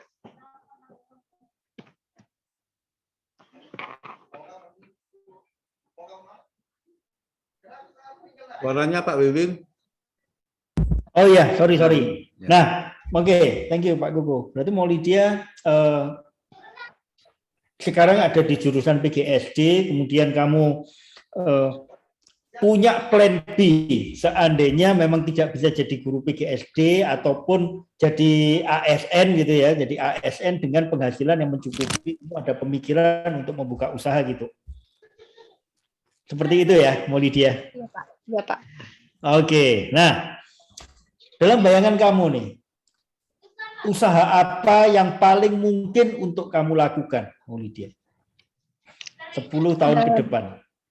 Oke, karena kan sekarang kita ini sudah masuk ke dalam dunia digital, jadi mungkin ke depannya akan berkembang lagi bagaimana cara kita mempromosikan atau sesuatu hal melalui media, seperti itu. Jadi mungkin online. Hal-hal yang berkaitan dengan bisnis online gitu ya? Seperti itu, Pak. Oke, terus kamu memanfaatkan keberagaman itu seperti apa? Kan kamu hidup di tengah keberagaman nih, kamu optimalkan kayak gimana nih keberagaman yang ada di sekitar kamu untuk ngebantuin kamu meningkatkan itu? Untuk membantu keberagaman saya, untuk keberagaman apa ya? Yang bisa kamu optimalkan apa berarti, Lydia?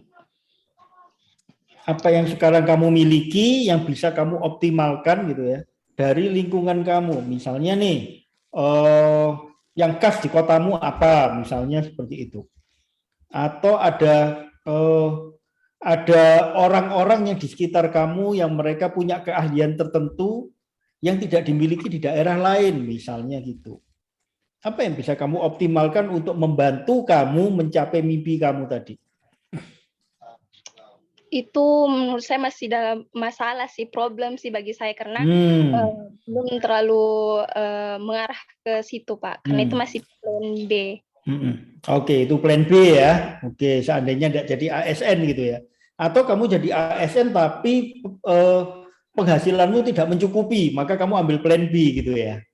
Ya, Pak. Oke. Berarti kamu bisa mengoptimalkan, cuman kamu belum tahu bagaimana cara kamu mengoptimalkan ya. Ya, Pak. Oke, thank you, Maulidia.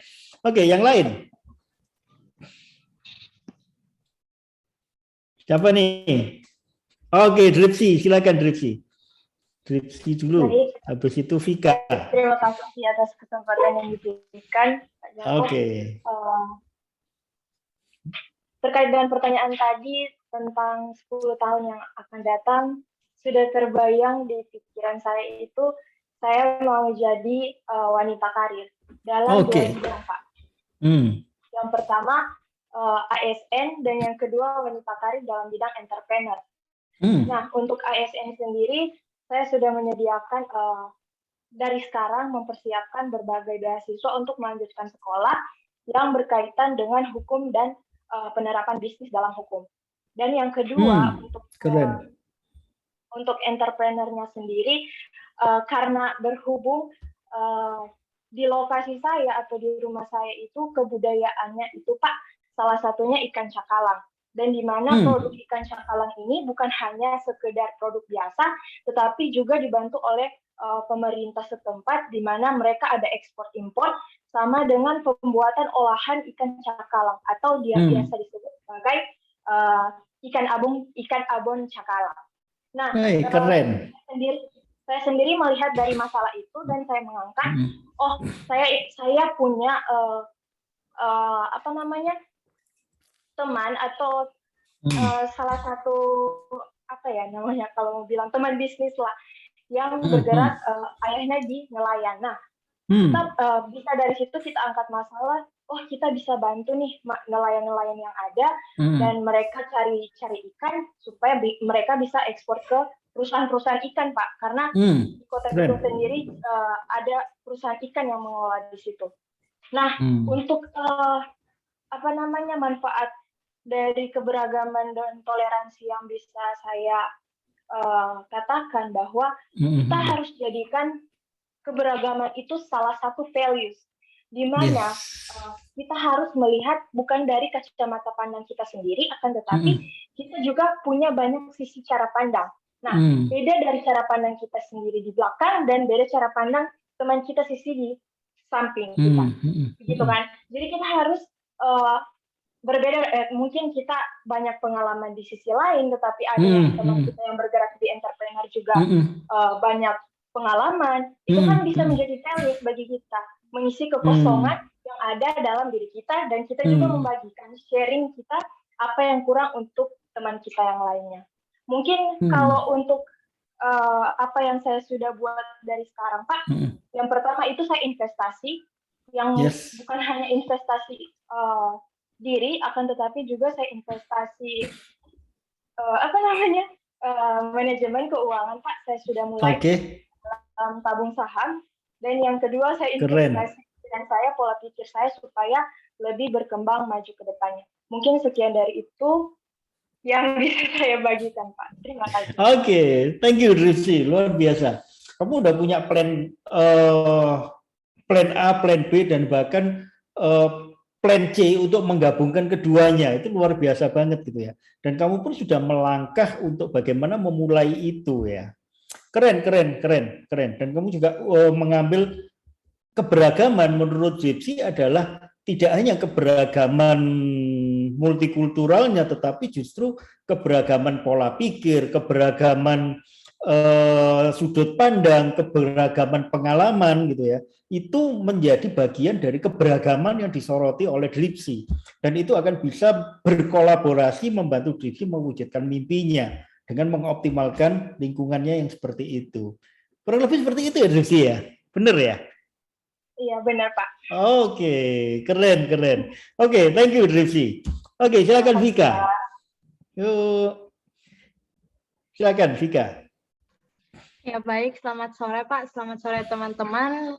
Kalau dari saya sendiri itu saya dalam 10 tahun ke depan fokus utama saya untuk menjadi tourism entrepreneur, di mana itu saya sekarang kan sedang mengenyam pendidikan pariwisata. Nah, di sini saya berharap di kedepannya di masa depan itu saya mampu mengambil keberagaman itu sebagai suatu daya jual untuk usaha saya seperti itu. Misalkan saya mengambil kalau dari tourism sendiri, misalkan untuk tourism package itu. Nah, tourism package itu bisa kita ambil dari keberagaman yang ada di Indonesia itu untuk dijadikan paket-paket wisata bagi baik itu bagi turis internasional ataupun turis domestik itu bisa menikmati keberagaman yang ada di Indonesia.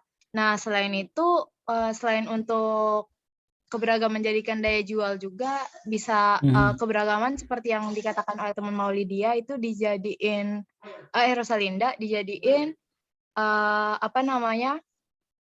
dorongan dalam suatu perusahaan atau dalam penciptaan bisnis seperti itu supaya dalam memberikan pendapat atau memberikan masukan itu harus dalam pola pikir keberagaman, jangan memikirkan satu pola pikir saja seperti itu.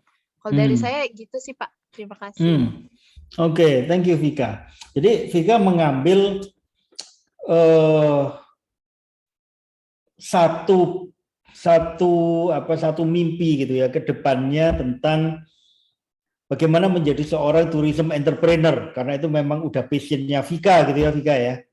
Jadi visionnya Vika, kemudian akan mengambil itu sebagai jalan hidupnya Vika, berbisnis, mengembangkan usaha di sana dengan memanfaatkan keberagaman, karena keberagaman itu akan bisa menjadi daya dorong tersendiri untuk bisnisnya Vika gitu, kurang lebih gitu ya Vika ya.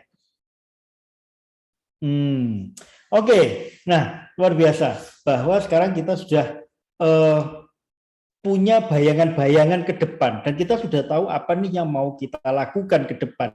Dan seperti yang tadi disampaikan Pak Kukuh bahwa kita memang mau nggak mau hidup di dalam keberagaman.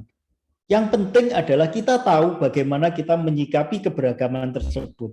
Dan yang juga tidak kalah pentingnya adalah kita sudah punya cita-cita, kita punya mimpi, dan keberagaman ini justru menjadi daya dorong bagi kita untuk bisa mencapai mimpi kita. Nah, oke teman-teman, sebelum saya menutup sesi ini, saya ingin bertanya kepada teman-teman. Dari kurang lebih kita ngobrol hampir 2 jam ini ya, kita ngobrol teman-teman, kita diskusi tentang multikultural, diskusi tentang karir, diskusi tentang bisnis gitu ya. Apa insight yang bisa didapat oleh teman-teman dari diskusi kita kali ini? Yuk, siapa yang mau sharing duluan? Silakan.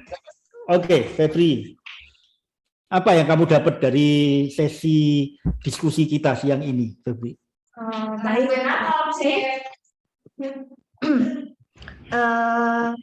Mungkin yang bisa saya dapat itu pertama itu saya bisa mulai sekarang sudah berpikir ke depannya itu saya harus apa.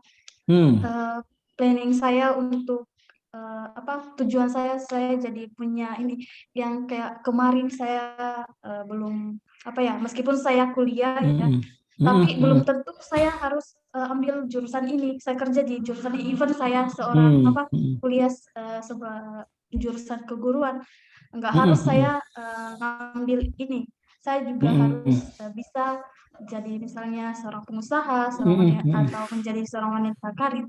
Jadi dalam workshop kali ini saya bisa pikiran saya jadi terbuka untuk masa depan saya itu kayak gimana, saya jadi punya planning saya sendiri kayak gitu Pak. Terima kasih. Oke, thank you, luar biasa. Kamu bisa punya satu insight tentang masa depan kamu berarti ya. Oke, thank you, luar biasa Febri. Untuk yang lain ada insight apa nih, Dripsi? Kamu dapat insight apa dari diskusi kita? Banyak banget Pak, mulai dari multikultural, kebinekaan digital, bagaimana kita menyikapi bisnis kita dalam era digital kan Pak, apalagi sekarang ini udah mulai dengan digital startup, jadi kita harus berhati-hati gitu Pak. Dan kedepannya kita mau jadi apa itu harus dipikirin baik-baik. Mungkin kurang lebih begitu Pak. Oke, luar biasa, Tripsi. Kamu juga udah punya insight ke depan mau seperti apa. Oke, silakan Vika. Oh ya, sebentar Pak.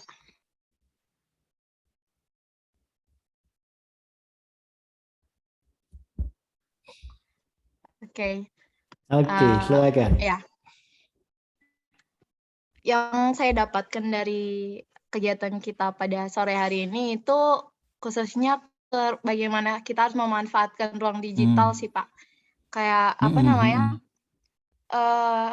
Sebenarnya ruang digital itu kita harus di masa sekarang ataupun ke depannya yang mana semakin ke sini kan kita makin anak-anak itu semakin selalu berpegang kepada internet, pokoknya semua yang berbau digital gitu, digital. Jadi poin penting di sini bahwa ruang digital itu harus dijadikan platform untuk pelestarian kebudayaan, kemudian promosi UMKM, promosi kearifan lokal, dan juga bagaimana cara kita sebagai mahasiswa maupun kita sebagai stakeholders kita harus bisa mengedukasi masyarakat terkait pentingnya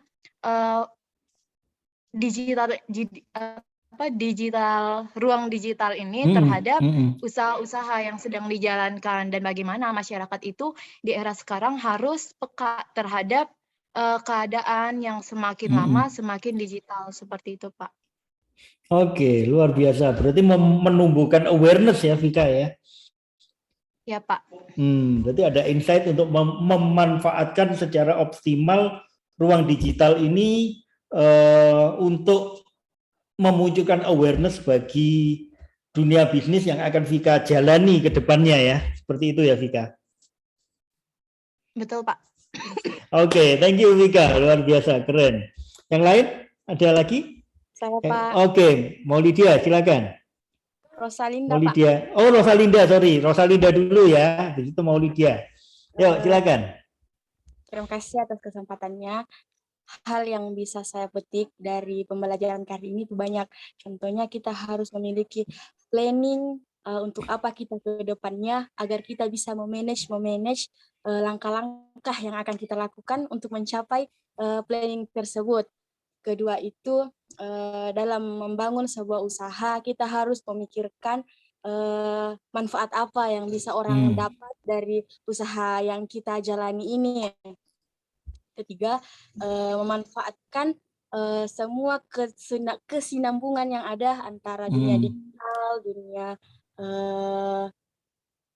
perkantoran, pokoknya intinya dunia digital menjadi sebuah wadah untuk mencapai semua planning-planning yang kita tanamkan sejak dini.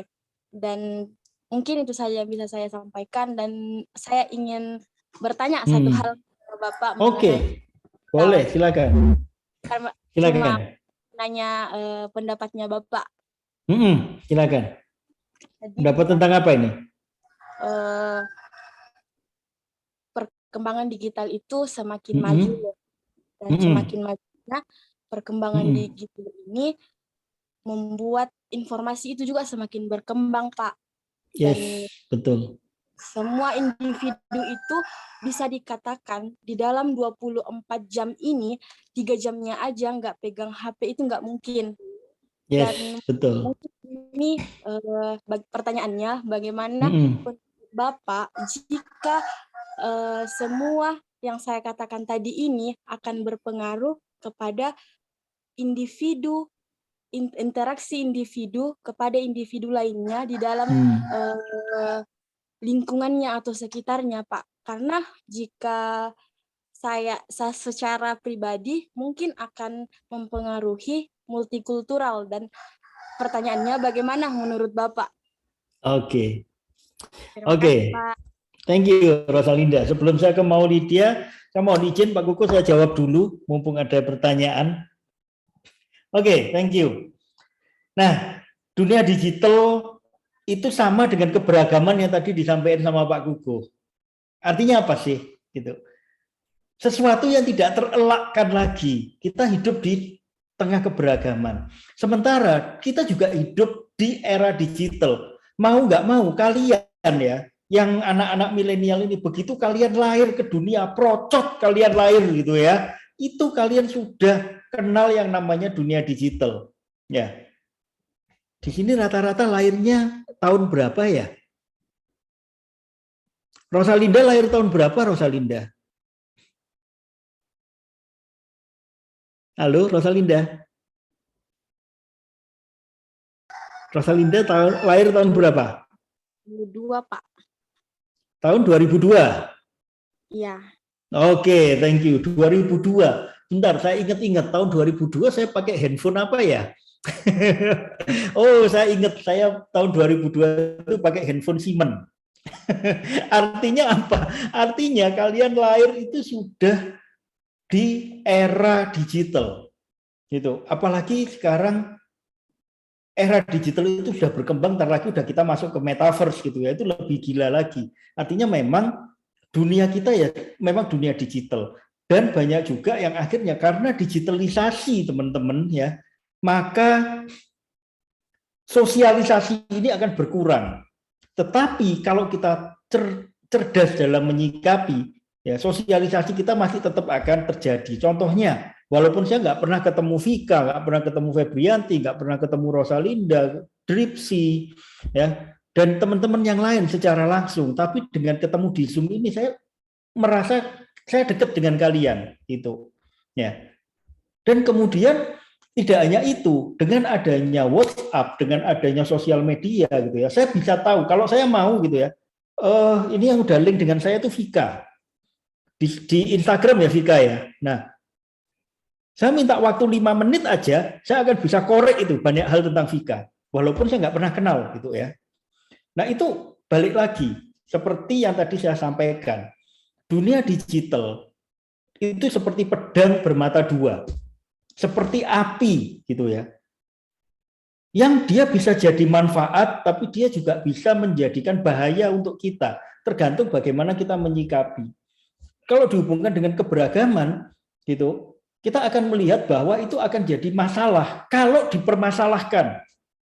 Seperti tadi Pak Kukuh bilang, dengan adanya akses ke informasi yang demikian luas, gitu ya, saya bisa tahu nih Vika lagi ngapain. Oh, Vika lagi jalan-jalan ke pantai, gitu. Ada beberapa yang saya like tuh punya Vika itu, gitu kan. Saya belum lihat yang lain ya. Misalnya nih, mungkin someday gitu ya, saya lihat yang punya Dripsi gitu. Saya bisa tahu nih Dripsi ngapain. Oh, ternyata Dripsi di tempatnya lagi bikin makanan kayak gini, saya bisa aja komentar. Nah, tuh makanan tampilannya aja udah kayak sampah gitu ya. Padahal itu makanan khas di sana. Bisa jadi ya. Itu hal yang negatif, tapi saya bisa jadi gila nih Dripsi bikin makanan apaan nih, saya belum pernah tahu gitu. Dripsi akan langsung saya chat gitu ya. Itu makanan apa itu Dripsi gitu. Dripsi akan cerita, wah kayaknya menarik tuh. Gimana kalau misalnya itu saya bikin di Jakarta tuh, kayaknya bakal laku keras. Nah kan keberagaman itu menjadikan sesuatu yang positif kalau kita bisa menyikapi. Dunia digital bisa mengenalkan saya dengan Dripsi. Dunia digital bisa membawa saya ke tempat yang jauh banget gitu. Ke tempat Rosalinda mungkin ada kuliner yang saya nggak pernah tahu gitu ya. Dengan dunia digital saya bisa tahu di sana ada apa. Saya nggak perlu datang ke sana. Gitu. Jadi balik lagi, semuanya keberagaman itu akan indah. Bayangkan kalau semuanya serba homogen. Semuanya makan nasi misalnya. Di semua tempat adanya cuman soto misalnya gitu ya. Dan sotonya sama semua rasanya, kan nggak enak gitu ya, nggak asik gitu. Justru dengan adanya keberagaman itu hidup kita menjadi lebih berwarna. Hidup kita menjadi lebih hidup gitu ya. Nah, dengan adanya dunia digital itu hendaklah menjadi sebuah hal yang lebih membuat kita produktif, teman-teman. Jadi jangan diambil negatifnya. Sama dengan yang tadi disampaikan Pak Kukuh, Semua balik ke mindset. Karena mindset itu erat kaitannya dengan pikiran, erat kaitannya dengan rasa, erat kaitannya dengan perkataan, erat kaitannya dengan perbuatan. Itu sudah alurnya seperti itu. Kalau kita melihat itu sebagai masalah, ya jadi masalah gede. Kalau kita melihat itu sebagai benefit, sebagai manfaat, ya itu akan jadi manfaat gede buat kita semua. Demikian juga dengan dunia digital, teman-teman. Kurang lebih seperti itu, Rosalinda. Semoga berkenan dengan jawabannya. Terima kasih banyak, Pak. Jadi kembali lagi ke individu masing-masing bagaimana cara menyikapinya. Yes, itulah yang membedakan kita menjadi insan yang berkualitas seperti apa. Kalau kualitas kita bagus, kualitas kita tinggi, maka kita akan mendapatkan benefit dari manapun. Kalau kualitas kita jelek, maka kita hanya akan mempermasalahkan segala sesuatu yang bukan masalah. Balik lagi, kualitas kita manusia seperti apa. Oke? Nah, sekarang saya ke Maulidia. Silakan, Maulidia. Baik, terima kasih atas kesempatannya kembali, Pak. Di sini saya dapat memetik atau insight yang saya dapatkan bahwa kita harus menumbuhkan mindset dari sekarang untuk 5 atau 10 tahun ke depan, bagaimana kita memikirkan masalah atau solusi ke depannya, kemudian memikirkan potensi apa yang akan kita kembangkan nantinya, kemudian bagaimana kita menjadi orang yang bermanfaat dan juga mendapatkan keuntungannya. Kemudian intinya tidak menjadi milenial yang anti multikultural. Seperti itu, Pak. Oke, thank you, Maulidia. Dan saya senang banget akhirnya kalian bisa dapat insight dari apa yang kita diskusikan siang ini. Dan mungkin untuk teman-teman yang lain yang masih punya insight dan belum sempat untuk menyampaikan, boleh nanti menyampaikan di kolom chat. Demikian. Oke, itu yang bisa saya sampaikan dan senang banget saya bisa dapat banyak insight dari teman-teman. Dan untuk konklusi serta kelanjutan dari sesi kita siang ini saya kembalikan kepada Pak Kuko. Terima kasih. Wassalamualaikum warahmatullahi wabarakatuh. Waalaikumsalam warahmatullahi wabarakatuh. Sudah dicatat nomor WA-nya, IG-nya Pak Wiwin, teman-teman? Belum, Pak. Ayo Pak Wiwin, WA-nya atau IG-nya monggo. Di kolom chat boleh itu teman-teman. Oke, tak ini ya, tak ketikkan ya. Interaksinya tidak berhenti sampai di sini, acara ini selesai loh ya. Pak Wiwin kalau mau jalan-jalan atau kunjungan ke Makassar atau ke Kupang, Bali. Siap. Itu kalau ke Bali itu ada Pak Wiwin. Ada Mbak Vika itu yang saya tahu itu. Ya itu kampusnya di mana itu? Udayana atau mana itu? Udayana kalau nggak salah sih. Udayana, Pak. Udayana ya. Tampaknya Pak Wiwin punya jejaring di sana. Ada. Kepala inkubator bisnisnya Udayana, Bu Chandra. Bu Indira, sorry, Bu Indira. Nah, sip itu. Oke ya.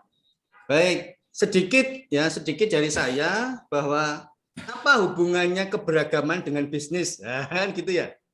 Bagi sebagian orang keberagaman itu masalah sosial, masalah budaya. Betul. Kalau kita berpandangan sempit, mindset kita sempit. Yuk kita tarik keberagaman itu dalam perspektif yang lebih luas. Dengan bisnis, apakah ada? Ada. Teman-teman lihat ada satu produk mie, itu dulu hanya satu jenis saja. Sekarang rasanya bermacam-macam. Sesuai budaya, sesuai daerah masing-masing. Nah itu.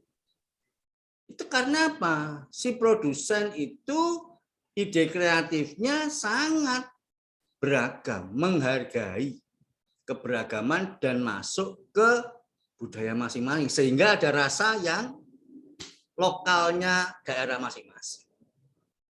Itu bisa terjadi ketika ada toleransi. Kalau tidak ada toleransi, tidak mungkin. Ya, jadi produk agar semakin masif diterimanya di berbagai macam daerah, maka kita harus menyadari keberagaman. Semoga dengan perjumpaan kita hari ini memberikan pencerahan yang luar biasa, karena narasumber kita juga orang yang luar biasa. Silakan nanti berkontak-kontak Ria, konsultasi, mau jadi mentornya atau jadi apa, terserah lah. Saya tidak bisa menyimpulkan, yang jelas itu. Dari saya mohon maaf jika ada yang kurang berkenan. Terima kasih Pak Wiwin meluangkan waktu. Sebelum berakhir, silakan di on kameranya dulu, kita akan foto bersama. Meskipun saat ini sudah... Dipsi ada sesuatu? Vika mau ada sesuatu? Tidak ada, Pak. Wores. Pak, mau kasih Tepuk applause. tangan tuh. Oh. Kita beri aplaus untuk Pak Wiwin. Yeay. Makasih. Ya, semoga kita akan mengawal terus komunitas kita ini. Silakan dinyalakan kameranya, Rosalinda. Pak Kuku, sebelum kelupaan, jangan lupa ya nanti untuk ini dikirimkan ke saya siapa Oke. pemenangnya dan nomor ininya. Nomor GoPay WA-nya ya. atau nomor mau GoPay, mau OVO atau mau apa? Ya, mau transfer juga Oh, ya. boleh. Saya beri komentar dulu. Mohon maaf, saya beri komentar. Oke, Jawabannya silakan. betul semua. Nah, ya loh. Jawabannya betul semua Pak Wiwin. Ya, tapi ada yang kesana kemari. Wah, ya, kesana kemari, loncatannya, loncat sini, begitu kan? Lalu yang kedua juga ada yang masih belum bisa terwujud. Maksudnya belum bisa mengkonkretkan seperti apa yang diminta oleh Pak Wiwin. Tapi juga ada yang sudah mulai terbentuk, kepalanya seperti apa, tangannya ada, badannya ada, kakinya ada, istilah janin seperti itu ya. Maka nanti siapa yang dapat GoPay dari Pak Wiwin, nanti silahkan ditunggu saja. Nanti saya sampaikan ke Pak Wiwin. Baik, silakan dinyalakan. Saya hitung ketiga ya.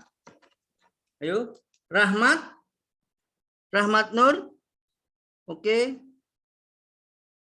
Nanti setelah ini Pak Wiwin jika mau ada acara silahkan. Kami masih mau kumpul sebentar dengan teman-teman. Oke. Silakan. Oke. Oke, hitungan ketiga ya. 1, 2, senyum. Lagi, ayo bebas. 1, 2. Oke, terima kasih Pak Wiwin. Oke, terima kasih Pak Kuku, terima kasih Teman-teman mohon semua. bertahan sebentar ya. Saya mohon pamit ya. Sukses selalu, sehat selalu untuk kalian semua. Terima kasih, Pak. Makasih, Pak. Makasih. Saya minta waktunya sebentar teman-teman ya. Saya mau menyampaikan terkait dengan ini rencana buku ya. Jadi buku itu sudah tahap, artinya sudah di ACC, proposal untuk mengajukan pembuatan buku teman-teman. Dan ini dari sekian banyak ini saya harus membaca satu persatu, mengedit satu-satu. Ada yang artikelnya, tulisannya itu tidak ada titiknya, jadi terus begitu ya. Jadi ada yang kalimatnya loncat sana, loncat sini, begitu. Lalu juga ada EYD-nya huruf besar, huruf kecilnya itu luar biasa. Jadi menjadi pengalaman tersendiri bagi saya. Tetapi saya menghargai niat teman-teman dan ini menjadi sebuah kesempatan yang luar biasa. Ya, peserta modul Nusantara ini, maka ya sudahlah, kita sama-sama berjuang. Saya minta fotonya, ya, minta kegiatannya, lalu prodinya, ada yang harus saya japri satu persatu, saya tunggu. Foto dirinya terlalu kecil, lebih besar pemandangannya daripada foto dirinya. Karena nanti kalau dicetak itu enggak kelihatan gitu dirinya, maka luar biasa. Tetap semangat. Ya, ada yang di pantai, ada yang di pegunungan, jadi orangnya yang mana begitu. Lu mohon maaf, ada yang pakai you can see begitu kan ya. Aduh. Wow. Astaga. Wow gitu kan. Tapi enggak apa-apa sudah. Maka saya japri satu persatu, saya minta, ayo saya tunggu. Lalu juga ada foto kegiatan yang kontribusi, enggak harus kontribusi, pokoknya ada hubungannya dengan modul Nusantara boleh. Karena boleh, ada yang foto kulinernya saja, makanannya saja yang difoto. Nah, orangnya mana? Ini kan nggak tahu saya. Akhirnya saya harus minta lagi. Kuliner itu bukan kulinernya, tapi orang fotomu sama kulinernya ketika apa-apa begitu kan. Nah, itu sudah saya jawab. Nunggu semalam lagi baru dia jawab. Oh iya Pak, maaf saya carinya. Nunggu lagi semalam. Oh my God, kayak gitu kan? Ya, tapi memang karena ini menjadi momen bersejarah, sudahlah. Ini buku ini harus jadi, ya. Buku ini harus jadi. Nanti kami kirim ke alamatnya masing-masing. Saya akan menunjukkan sebagian kecilnya saja ya. Ini sudah saya gabung. Jumlahnya ada sekitar 16 berapa gitu. Sudah kelihatan ya? Sudah kelihatan? Sementara loading, Pak. Oh, sudah. Sudah ya? Nah, ini yang sudah berkirim. Nama-namanya ini. Ada 16. Ini semua peserta sudah saya japri dan yang merespon saya berterima kasih 16 dari 19. Jadi ada 3 yang enggak jelas. Dia itu karena apa enggak tahu. Ya, tuh. Lalu setelah 16 ini saya gabung, teman-teman. Ya, saya gabung lalu saya edit. Saya membaca satu persatu dan mengedit juga memberi judul. Kira-kira judulnya apa ya yang cocok dengan artikel ini, dengan tulisan pengalaman teman-teman ini. Ya. Harapan saya memang karena ini kita kaum intelektual maka peninggalannya adalah buku gitu kan. Produk intelektual adalah buku. Kalau cerita di YouTube oke lah, enggak apa-apa. Tapi bagi saya selain YouTube, selain digital tadi juga ada buku karena buku ini nanti juga bisa diakses lewat media sosial, yaitu Google Play, Play Store namanya. Dalam bentuk digital nanti teman-teman bisa mengakses. Dan ini mengakses maksudnya bisa dibeli. Itu satu. Yang kedua, jika teman-teman nanti ini kan dapat satu-satu. Teman-teman nanti dapat dari kampus kami satu persatu. Lalu jika teman-teman mau pesan lagi pribadi, boleh. Boleh ya. Ini contoh. Ya, ini nanti ada sambutan, ada sekapur sirih, lalu ini, nah ini. Ya. Ini yang pertama. Ya. Peluang kenalkan makanan khas. Nah, ini judul yang saya buat. Ya, ini punyanya siapa tadi ini? Maulidia, ya, Maulidia. Sudah saya edit. Lalu ini punyanya siapa ini? Ya. Punya Dripsi, saya membuat judul ini, memahami nilai positif keberagaman. Mohon maaf Pak, tidak terlihat di screen-nya. Duh, tidak kelihatan? Tidak. Enggak, Pak. Duh. Cuma filenya dong. Kok tidak kelihatan? Waduh. Oh, tidak terlihat? Iya, Pak. Tadi cuma filenya saja, Pak.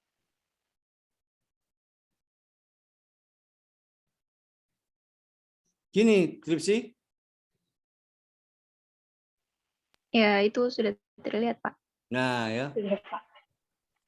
Ini punya Dripsi ini saya beri judul memahami nilai positif keberagaman.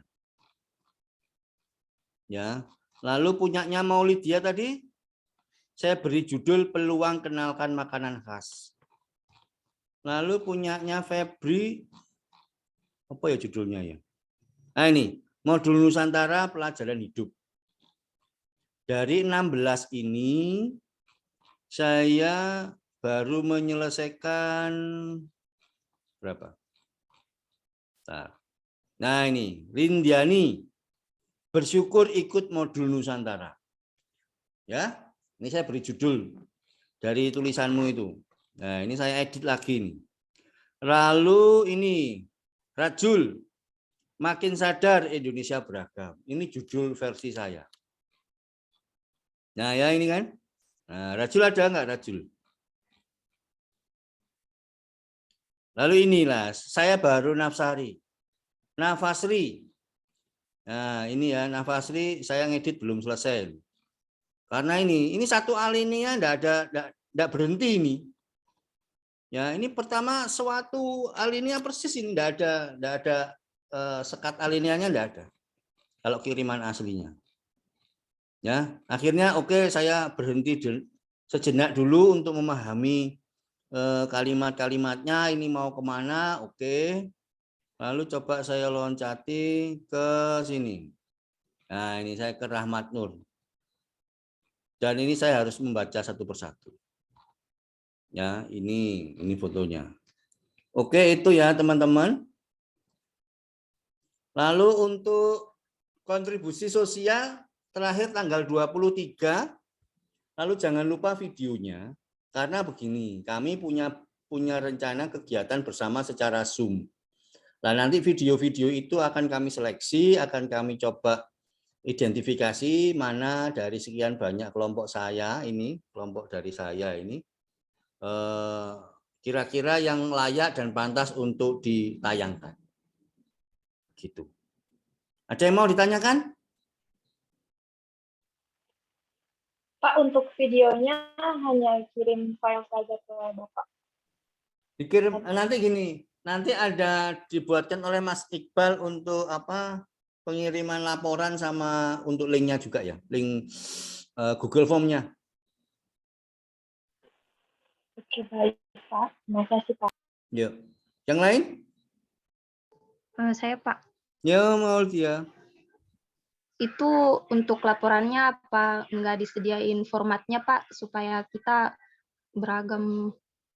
seragam, nggak beda-beda cara pembuatan laporannya. Nggak apa-apa, sesuai versimu masing-masing aja lah. Yang penting laporan pertanggungjawabannya ada gitu, kwitansi, foto-foto dan videonya gitu aja lah. Gitu. Siap Pak. Yang lain? Saya mau nanya Pak. Yuk. Iya, kan batas kontribusi sosial itu tanggal 23 Pak ya. Nah, saya sendiri untuk kondisi sekarang belum bisa melaksanakan kontribusi karena lagi dalam kondisi positif COVID Pak.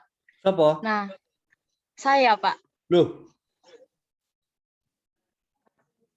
Lagi positif. Kemarin tanggal 17 Pak saya dinyatakan positif. Nah, rencananya kemarin saya tanggal 19 untuk melakukan kontribusi sosial. Seperti itu. Jadi karena dinyatakan positif, mau tidak mau saya harus karantina dulu Pak. Jadi ini pertanyaan saya bagaimana kelanjutan saya untuk kontribusi sosial itu, apakah nanti bisa saya kirim menyusul atau bagaimana Pak? Ya, coba nanti saya konsultasikan dulu ya. Ya, baik, berapa lama itu karantina, Vika? Karantina saya rencananya 10 hari Pak. 10 hari saya akan tes lagi. Kalau misalkan sudah sudah negatif, saya akan langsung melaksanakan kontribusi. Tapi kalau misal masih positif, itu saya harus karantina lagi, Pak. Rencananya apa kamu? Itu. Rencana kegiatannya apa?